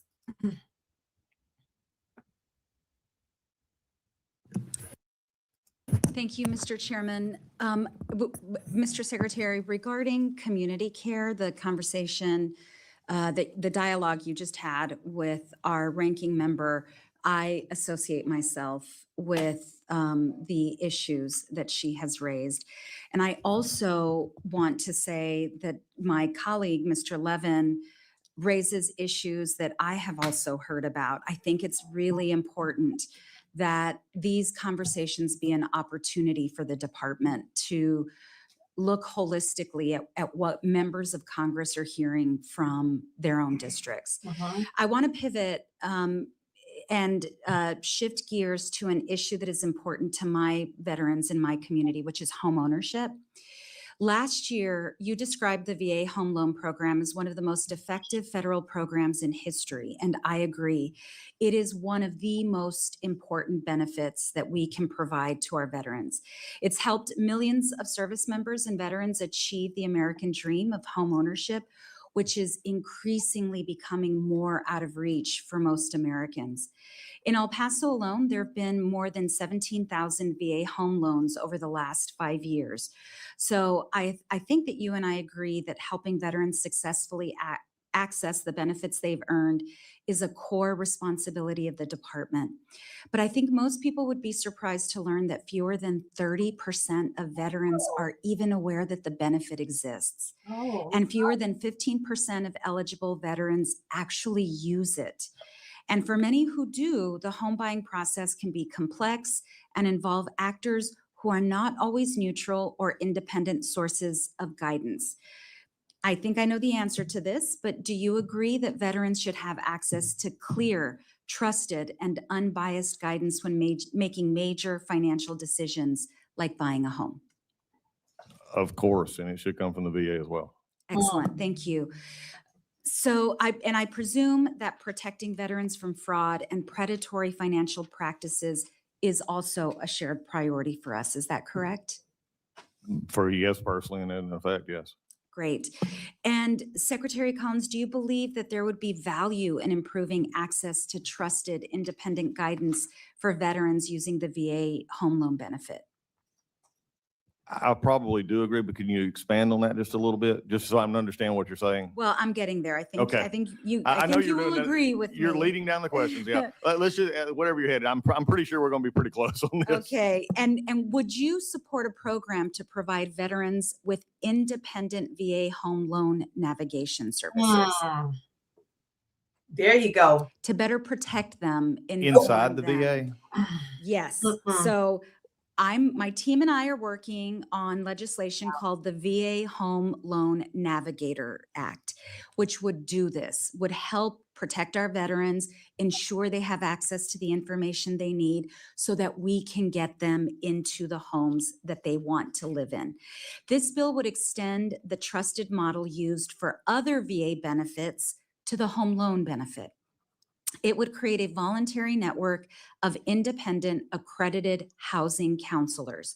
They would help veterans navigate the home loan process from start to finish, buying a home, resolving loan issues, preventing foreclosure, free for veterans, and fully independent from lenders, servicers, and brokers. Yes. I understand you have not had a chance to review the text. We're working on this, but based on what I believe are our shared goals of improving utilization and the VA home loan benefit and protecting veterans from fraud, I'd like your commitment that the department will work with me and my team as we develop this proposal. Not a problem. We'll work with any member on technical assistance on bills that you come up with. Great. Thank you so much, Mr. Secretary. This is a priority for us, and we look forward to working with you. Mr. Chairman, I yield back. Child, you're not finna answer the emails. Don't worry. He not finna answer. I noticed the distinguished ranking woman is here this morning. Well, It's thank good you to very, see very you. much. It's I good to see. It's been a while. Well, that's right, and welcome. Well, it's Welcome good to see the you committee. We're again. delighted to have you Yeah, here. we used to have lots of fun down on the floor again. We had shared a lot of same experiences. Good to You're see you here. again, though. Good I to hadn't see seen you. you in, golly, it's been about 5 years, I guess. Right, so it's really, No, we welcome you to the committee. I apologize for being so late, Mr. Chairman and our ranking member, but there are two appropriation subcommittees that began at 8 o'clock, so. Yeah. It's a hardworking It's a busy committee. time. It's a busy time, but Go good. easy Let in me your just, I just want to mention one quick thing here, that the bipartisan support to make, this is personal, crucifix and approved emblem on headstones for Catholic veterans. So I strongly, support anything you may be able to do to expedite the process on the approval process on that. Not So a problem. I'll that'd get be- with Sam, Undersecretary for Thank NCA, and we'll make sure that. Thank you. Let me just talk about the compensation and pension exams and disability claims. The VA has emphasized progress reducing the disability claims backlog. I agree that veterans need faster decisions. Speed only helps if the exams supporting those decisions are timely, accurate, and fair. For many of our veterans, the CMP exam is where their claim process either works or whether it breaks down. So problems with short notice scheduling, long travel distances, inadequate exams, or contractor errors can delay claims, lead to appeals, penalize veterans for circumstances outside their control. Let me ask you about the clarity of the rules for the CMP exams and where you all are on that, including advance notice, reasonable options for where and when the exam happens, review of the veterans' records before the exam, and protections so that veterans are not penalized when they miss an exam for reasons that are out of their control. Ranking member, you have hit something that has become very close and personal for me, because I'm going to take it a step further, and you may not believe I'm going to go here. I'm at the position to where if I could do away with the CMP exams in majority of the cases, that's where I'm going. And the reason I'm doing that is because what I have found many times, the CMP exams actually are just sort of either reinforcing or approving what we already see in the record. This is what frustrates veterans. When they put their disability claim in and they have to write down everything that they've done, which, by the way, we're within about maybe this summer of having a 4-page disability claim instead of 18. So my hope would be is to make it simpler, but also if we already know you have the service related, then why are we sending you out to a CMP exam, which can be subjective depending on which doctor you go to. We've just seen problems in the system for a long time. You and I are in lockstep of this. I'm actually probably taking it a step further than where you maybe thought I was going with this, because I just don't believe our CMP exam system is helping us. Because I wonder how you even you track the exam. It's very difficult. It's one of our biggest sources of complaints that we have. And so I'm looking to see if we can just do, how What's the much can we process cut it for back? doing that? What would be the process for moving it? Right now, I have Margarita Devlin, who is over VBA. We're looking at this in combination with some of our folks at VHA to determine, because there is some, there's some actual requirements that you have to meet. I mean, that's nobody. That's one of the things that there's always a discussion of fraud in the system, and I hear this all the time, unfortunately, on social media and everywhere else, that veterans are getting this because and they didn't serve it so long. No, that's a very simplified thing. If they serve, they had the service label, they're going to get it. It's not fraud. It's just what the way the law requires. So I think putting those two together and finding a solution. What would be the basis on which you make the determination? By the record, the medical record from Medical that we have. records. The medical record is coming out, and also the statements from that we allow for independent evidence and things like that. I think we make it too difficult to get what they've earned, and because there's some obvious things. I mean, some people, I'm not going to say they won't try to use proper words or whatever, and I get all that. But at a certain point in time, these are veterans that have earned benefits. They need to have it a simple process. One that and if you give me just a second here, military sexual trauma is something I'm also really concerned about. And the CMP example, we're making them relive this, both male and females, too much in our application. And I'm looking to reduce that to where they only have to talk about it basically one time. And then we can go from there instead of them having to relive that issue. So this all works into the CMP exam issue. Let me quickly, I'm running out of time here. Veteran suicide prevention. Yes. Really, the request is $727 million for suicide prevention outreach. The department says that many veterans who die by suicide were not recently engaged with VA care. What are the programs that changes the outreach efforts to really reduce veteran suicide and the metrics you use to determine those efforts if they're working? Thank you. I think this is one of my departments that I got first. We were putting that much money, you just mentioned 700, and we were basically talking to the veterans who we were connected with. And I think that's the problem. So we're actually now using a thing called VACOM, which has email and capabilities. We're reaching out. I have changed the leadership of that entire suicide prevention program. We're now reaching out into areas where veterans are that we're not been before. Right. Well, that is critical, so that the outreach there to get to people who are in crisis here. So look forward to working continuously. Thank you. It's always good to see you. Take care. Thank you, Mr. Chair. Thank you. And I promise my friend, the chairman, I will respect the 5 minutes, and I thank him for all his work. Mr. Secretary, I understand fully the IG report reflected fiscal 25, documented through direct conversations with VA frontline staff about the actual needs at their facilities. Since then, the VA has lost roughly 30,000 employees, and now VA is eliminating 14,000 vacant positions. I'm simply trying to recreate the timeline and explain to you what I am hearing, not just from one person, but from people who've worked at VA for a long time, and they are working in fear, as this one doctor put it, of additional sabotage. But moving on, I look forward to further discussion with you about it now that I've got your number, Mr. Secretary. But moving on, we keep Always hearing. could have it. Thank you, sir. We keep hearing from the administration about the need. It may have to get changed now, but other than that, I'll give you There the you go, change. sir. Hey, I'm right there with you. We keep hearing from this administration about the need to save taxpayers' money. We want to be good stewards of taxpayers' money. The president wants taxpayer money for building a ballroom at the White House, and now he wants a commemorative arch, I'm sure you're familiar with this, at the entrance to Arlington National Cemetery. And he's relying on, and I'm being honest about this, a authorization from 1925, from 101 years ago. I'm sure you know veterans groups have raised serious objections. They've said it turns a sacred place of mourning, Arlington, into a backdrop for a political monument. They've said the money would be better spent on the living veterans who need care right now, and I certainly agree. Mr. Secretary, have you personally met or spoken with any of the veterans or veterans organizations who oppose this arch? And I know you can't speak with the actual litigants, but I mean any veterans who oppose this, because I certainly have. No, because basically Arlington is not under my purview. Arlington Well, is it's under nothing center, to- but nobody's talked to me about it. Mr. Secretary, it has nothing to do with Arlington being under your purview. I'm not asking for your opinion of the arch. I'm asking whether you've listened to any of the veterans. You're the Secretary of Veterans Affairs. Have you listened to any of the veterans who oppose it? Nobody's brought it up to me. Well, I would say veterans are publicly objecting to a monument the president wants to build, and you are not speaking with them, haven't sat down with them. Will you commit to speaking with some of those veterans before another dollar is spent on this project? This is not my project. If somebody wants to bring it up, I'm happy to do it. I'm running a department that I think that's a yes. You will meet with veterans who are opposed to the project. I'm not talking about the litigants now. I don't want to get you in any trouble there. Well, I'm not going, I would never meet with litigants anyway, but I mean, if somebody doesn't like the arch, which is not, again, anywhere in not the scope asking- of what we're discussing here today, Mr. I don't Secretary, understand. I'm just asking whether you'll meet with the veterans who oppose the arch. I Simply meet with yes or that, no. I meet with all veterans that Okay, want to come that's- to our office. I'll take that as a yes. I'll take the win there, Mr. Any way we Secretary. can get it, Ms. Levin, will be I'd good. like to turn to the Veterans and Spousal Transition Assistance Grant Program. So in 2020, during his first term, President Trump signed into law a bill I led on the House Veterans Affairs Committee to establish a program to provide grants to nonprofits providing transition services for veterans and their spouses. In 2024, VA awarded 5-year grants to 13 organizations across the country, including one of our local nonprofits. The 13 organizations received the first year of their funding and started serving veterans in their communities. They recruited participants, they set up metrics to track their success.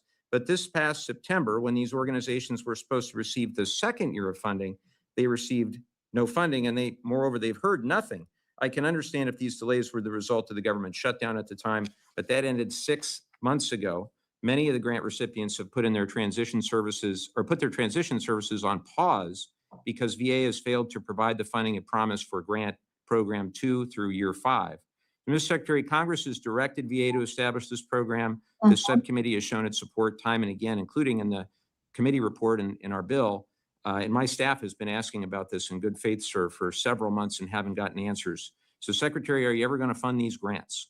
I'll let my CFO discuss that. So that grant program, tremendous success. We had $10 million. I know it was a success, but I'm asking, you're saying there's no more money? We have no additional funding for grants. Okay, that's totally contrary to the will of our committee and my understanding of the budget as it exists. What account did VA use to fund the first year grant allocations? And if VA, as you claim, doesn't have enough money to fulfill all its obligations, why didn't you request additional funding for that account in your budget request? You just said it's a great success. So I'll take it. I don't know which account, but I do know that the $10 million in funding we had for that program have been spent and has been granted. All right, so you just said it's a great success, but our grant recipients are out in the cold. They haven't been heard from or haven't heard from you guys. We have to work this through because that's not the intent of the Appropriations Committee. It certainly wasn't the intent of the Authorizing Committee. And I helped write that bill. So this is an unbelievable disappointment to those nonprofits all around the country. And we're going to have to work this through. And now that I have your number, Mr. Secretary, we will get back to you on this. Thank you, Mr. Chairman. Y'all heard that? The ranking members requested one more question. Thank you. Please include your closing statement when you get your question. You got it. I don't have much of a closing statement. So thank you, Mr. Chairman.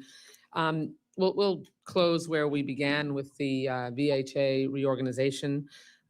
We initially received an 8-page PowerPoint presentation yesterday. I assume in response to our request, we got a 23-page document outlining your justification for reorganizing the VHA.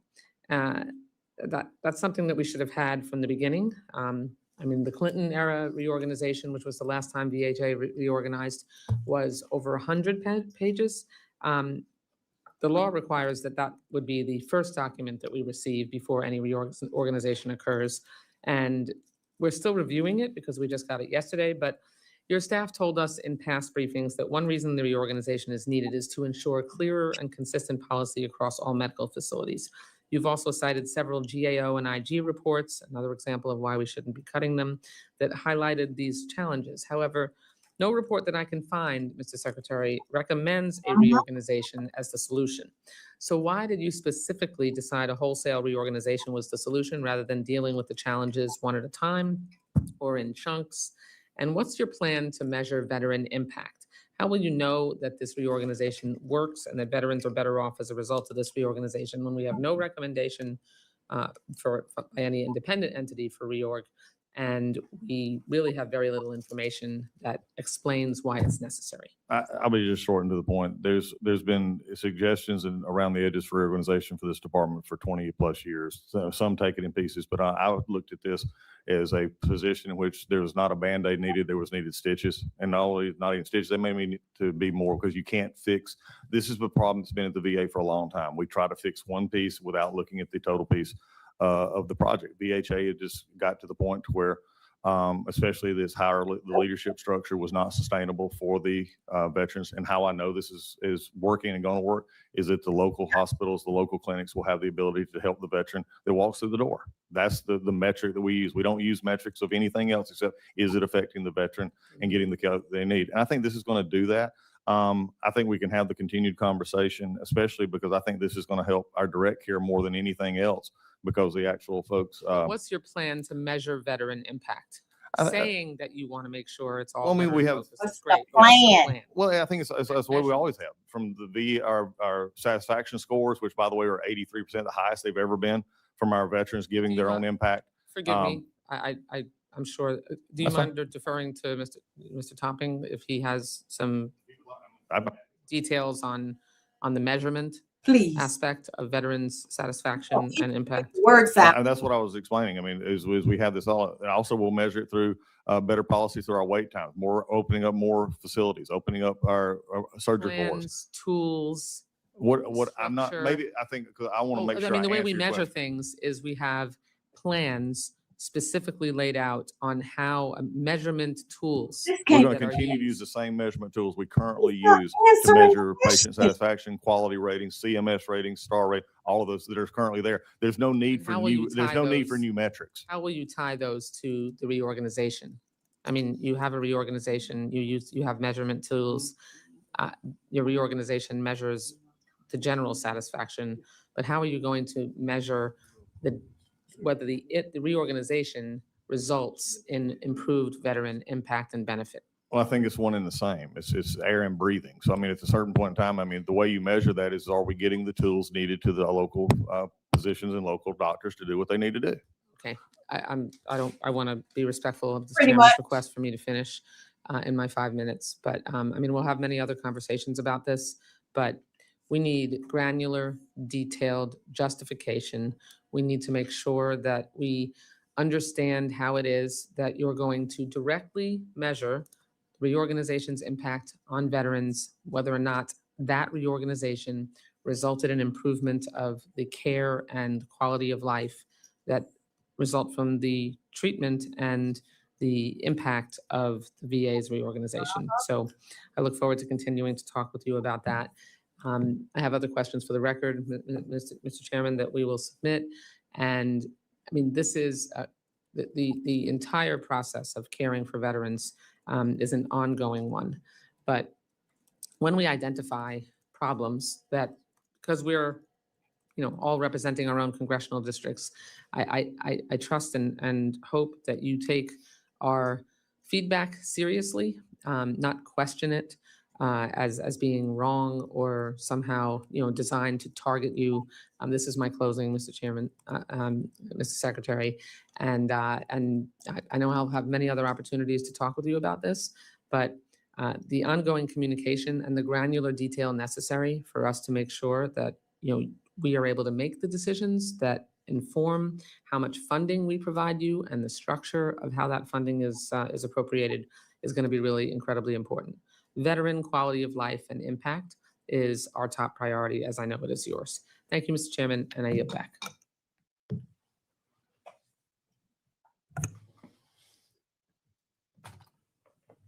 Thanks. We, this was a good discussion. I think we are glad that you came, both of you. You gave us good information. We have questions with, I don't care how many people you deal with, the more people you deal with, they're going to be. We used to say to juries, you could have a car crash, and one witness would say it was a blue car, and another witness would say it's a green car. That's not the issue. The issue is the crash. Well, it's the same thing here. People have their own conversations. I am perfectly aware that as you change life of government employees, clear down to the commissioner's court in the local, somebody doesn't like it. So, but you're trying your best. I appreciate what you've done. Members, if you have other questions, you can submit them for the record. And please submit them to the subcommittee staff within 7 days. We will communicate with you on that. With that, I think we're going to adjourn.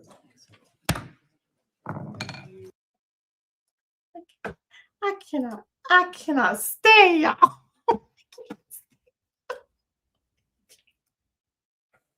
Listen, if you have not learned anything, term limits, listen. Back in my day, poor grandpa. Listen, let me just run this back real quick. 488 billion, which is an 8% increase, is what he wanted. 5.4 billion for construction, which is a $3.7 million increase. $4.2 billion for EHR, which is $840 million increase. $6.3 billion for construction. $6.3 billion with a 38.9 increase for buildings. The OIG is losing $12 million. Then he wants $700 billion for the community care contract, which is a 14% increase for community care. This meeting tonight was the prime example of how he has gone to so many different hearings, but he never answers the question. The reason I do these community hearings is because I want you guys to see, know, understand, and be able to witness what is happening with the future of our benefits, our housing, or education, or disability, or compensation, or burial services. Every single department with the VA, these people are the deciding factors, okay? There were some good questions that were asked here. There was some good information that came about. They talk about whistleblowers, how doctors and nurses don't even want to talk about what's happening because they are going to get retaliated upon. These are things that we need to pay attention to. Now, I'm not saying not to pay attention to your claims process and what's happening, but what I want you to do is start focusing on your VA area to see all the changes that's been taking place. I can't be a voice for all 50 states. What I can do is I can come here and build a community that's going to be the voice for your city and state of where you're in. That's my goal. Okay? Some of these people got to go. Term limit in my life? Yes. Yes. He will get the extra dollars because the government would just print the dollars. In fact, he will get them. He will get them. But the question is, what is he going to do with it? Now, we talking $4.2 billion for EHR. Now, how much money they've been paying Oracle? If you go back and look at that video, $252 billion they made. All of this money is going down the drain, but they can't pass the Richard Star Act. They can't do half the stuff. This 2%, 2.3% increase for COLA, they doing all of this. And veterans are homeless. They're getting, their houses are getting foreclosed on. They don't have enough food, all of this type of stuff. Did you hear anybody talk about homelessness today besides one person? Did you hear anybody talk about veterans being hungry? Because the average person thinks because you get a small disability check that you make a whole lot of money. But look at how much gas costs. Look at how much food costs. A veteran who gets disability can get food stamps. There should be a program in place for veterans who don't make a lot of money to get some type of financial assistance for food and shelter and so forth. You can get that, but he wants all this money right here. For what reason? And then you cannot answer the question. 3 things that stood out to me. Granular, detailed instruction. 3 words that he cannot even provide. He can't provide that, but he wants money. Now, this appropriation are the deciding factor, people, as to what he's going to get. They're part of the deciding factor. Okay, so there are going to be more hearings to come. I'm going to go in there and I'm going to look for the more questions that she has, that she submitted, and I'm going to put that, I'm probably going to put it on the post on my wall. Yes, Skins. Yes. Yeah. What he said, man, I'm going to watch the hockey game. There's a bunch of mess with a crypt keeper as a chair who's in desperate need of some oxygen. Man, I can't listen. Y'all had me crying tonight. Y'all had me crying. I can't take y'all nowhere. No, I got to give y'all a statement and some rules before we go outside of home because y'all cut up bad. Do you hear me? Anyway, I don't even know. They can't even pay. Correct. Then you remember she talked about Tara. He talked about Tara. Where's the money for Tara? What is happening with all these different buckets of money? The buckets of money, but yet you're not privatizing the VA. Guess what? Anybody talk about dental for veterans? Anybody talking about opening up a bigger vision care so veterans can get glasses? None of that's been spoken about. All they talk about is we want 5.4 billion, all these billions. But yet veterans are just going through. And the ballroom and the arch, correct. Because as if the man with the dead hand don't have enough money already. You're innocent. All y'all in the corner. All y'all going to timeout. If you comment about that man coughing, y'all need to go in timeout. Because really, I thought he was going to leave here. I really thought he listen. Y'all, I can't take y'all nowhere. But y'all showed up tonight. But anyway, we are 2 hours and 25 minutes in. We all plead the fifth because, baby, the way how y'all all cut up in these comments tonight, yes. I'm going to give y'all, yes, you especially, you tonight. Y'all going in the corner tonight because the way how that man couldn't even breathe. And guess what? This is why we talk about term limits. I don't know if y'all, what's the man name from Kentucky that can barely walk? Who's the senator? What's his name? He can't walk either. You was playing taps in the back.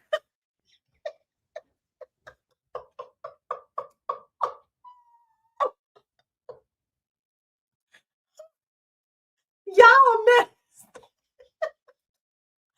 Yes, Mitch McConnell. Y'all see Mitch McConnell keep falling down and he can't even stand up. You forgot to. Mitch can't even walk straight, but Mitch getting that money. Mitch is getting them coins, honey. But you can't even pass the Richard Starr Act. Pass the Richard Starr Act. Just do it. I'm just a medical retired girl just trying to get my money. Anyway, y'all, I'll see y'all tomorrow night. I don't even know what we're talking about tomorrow night. If I got another hearing, I'll look for it to pull it through so we can cut up again. It's definitely Mitch, aka Mr. Frank.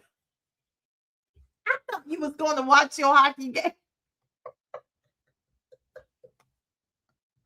I can't bring y'all nowhere out in public. Look, when somebody said, bring the oxygen mask out for Mr. Carter.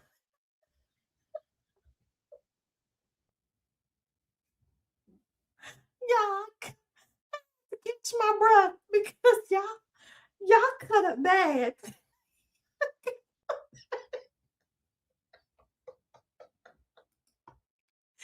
Oh yeah, he only told me.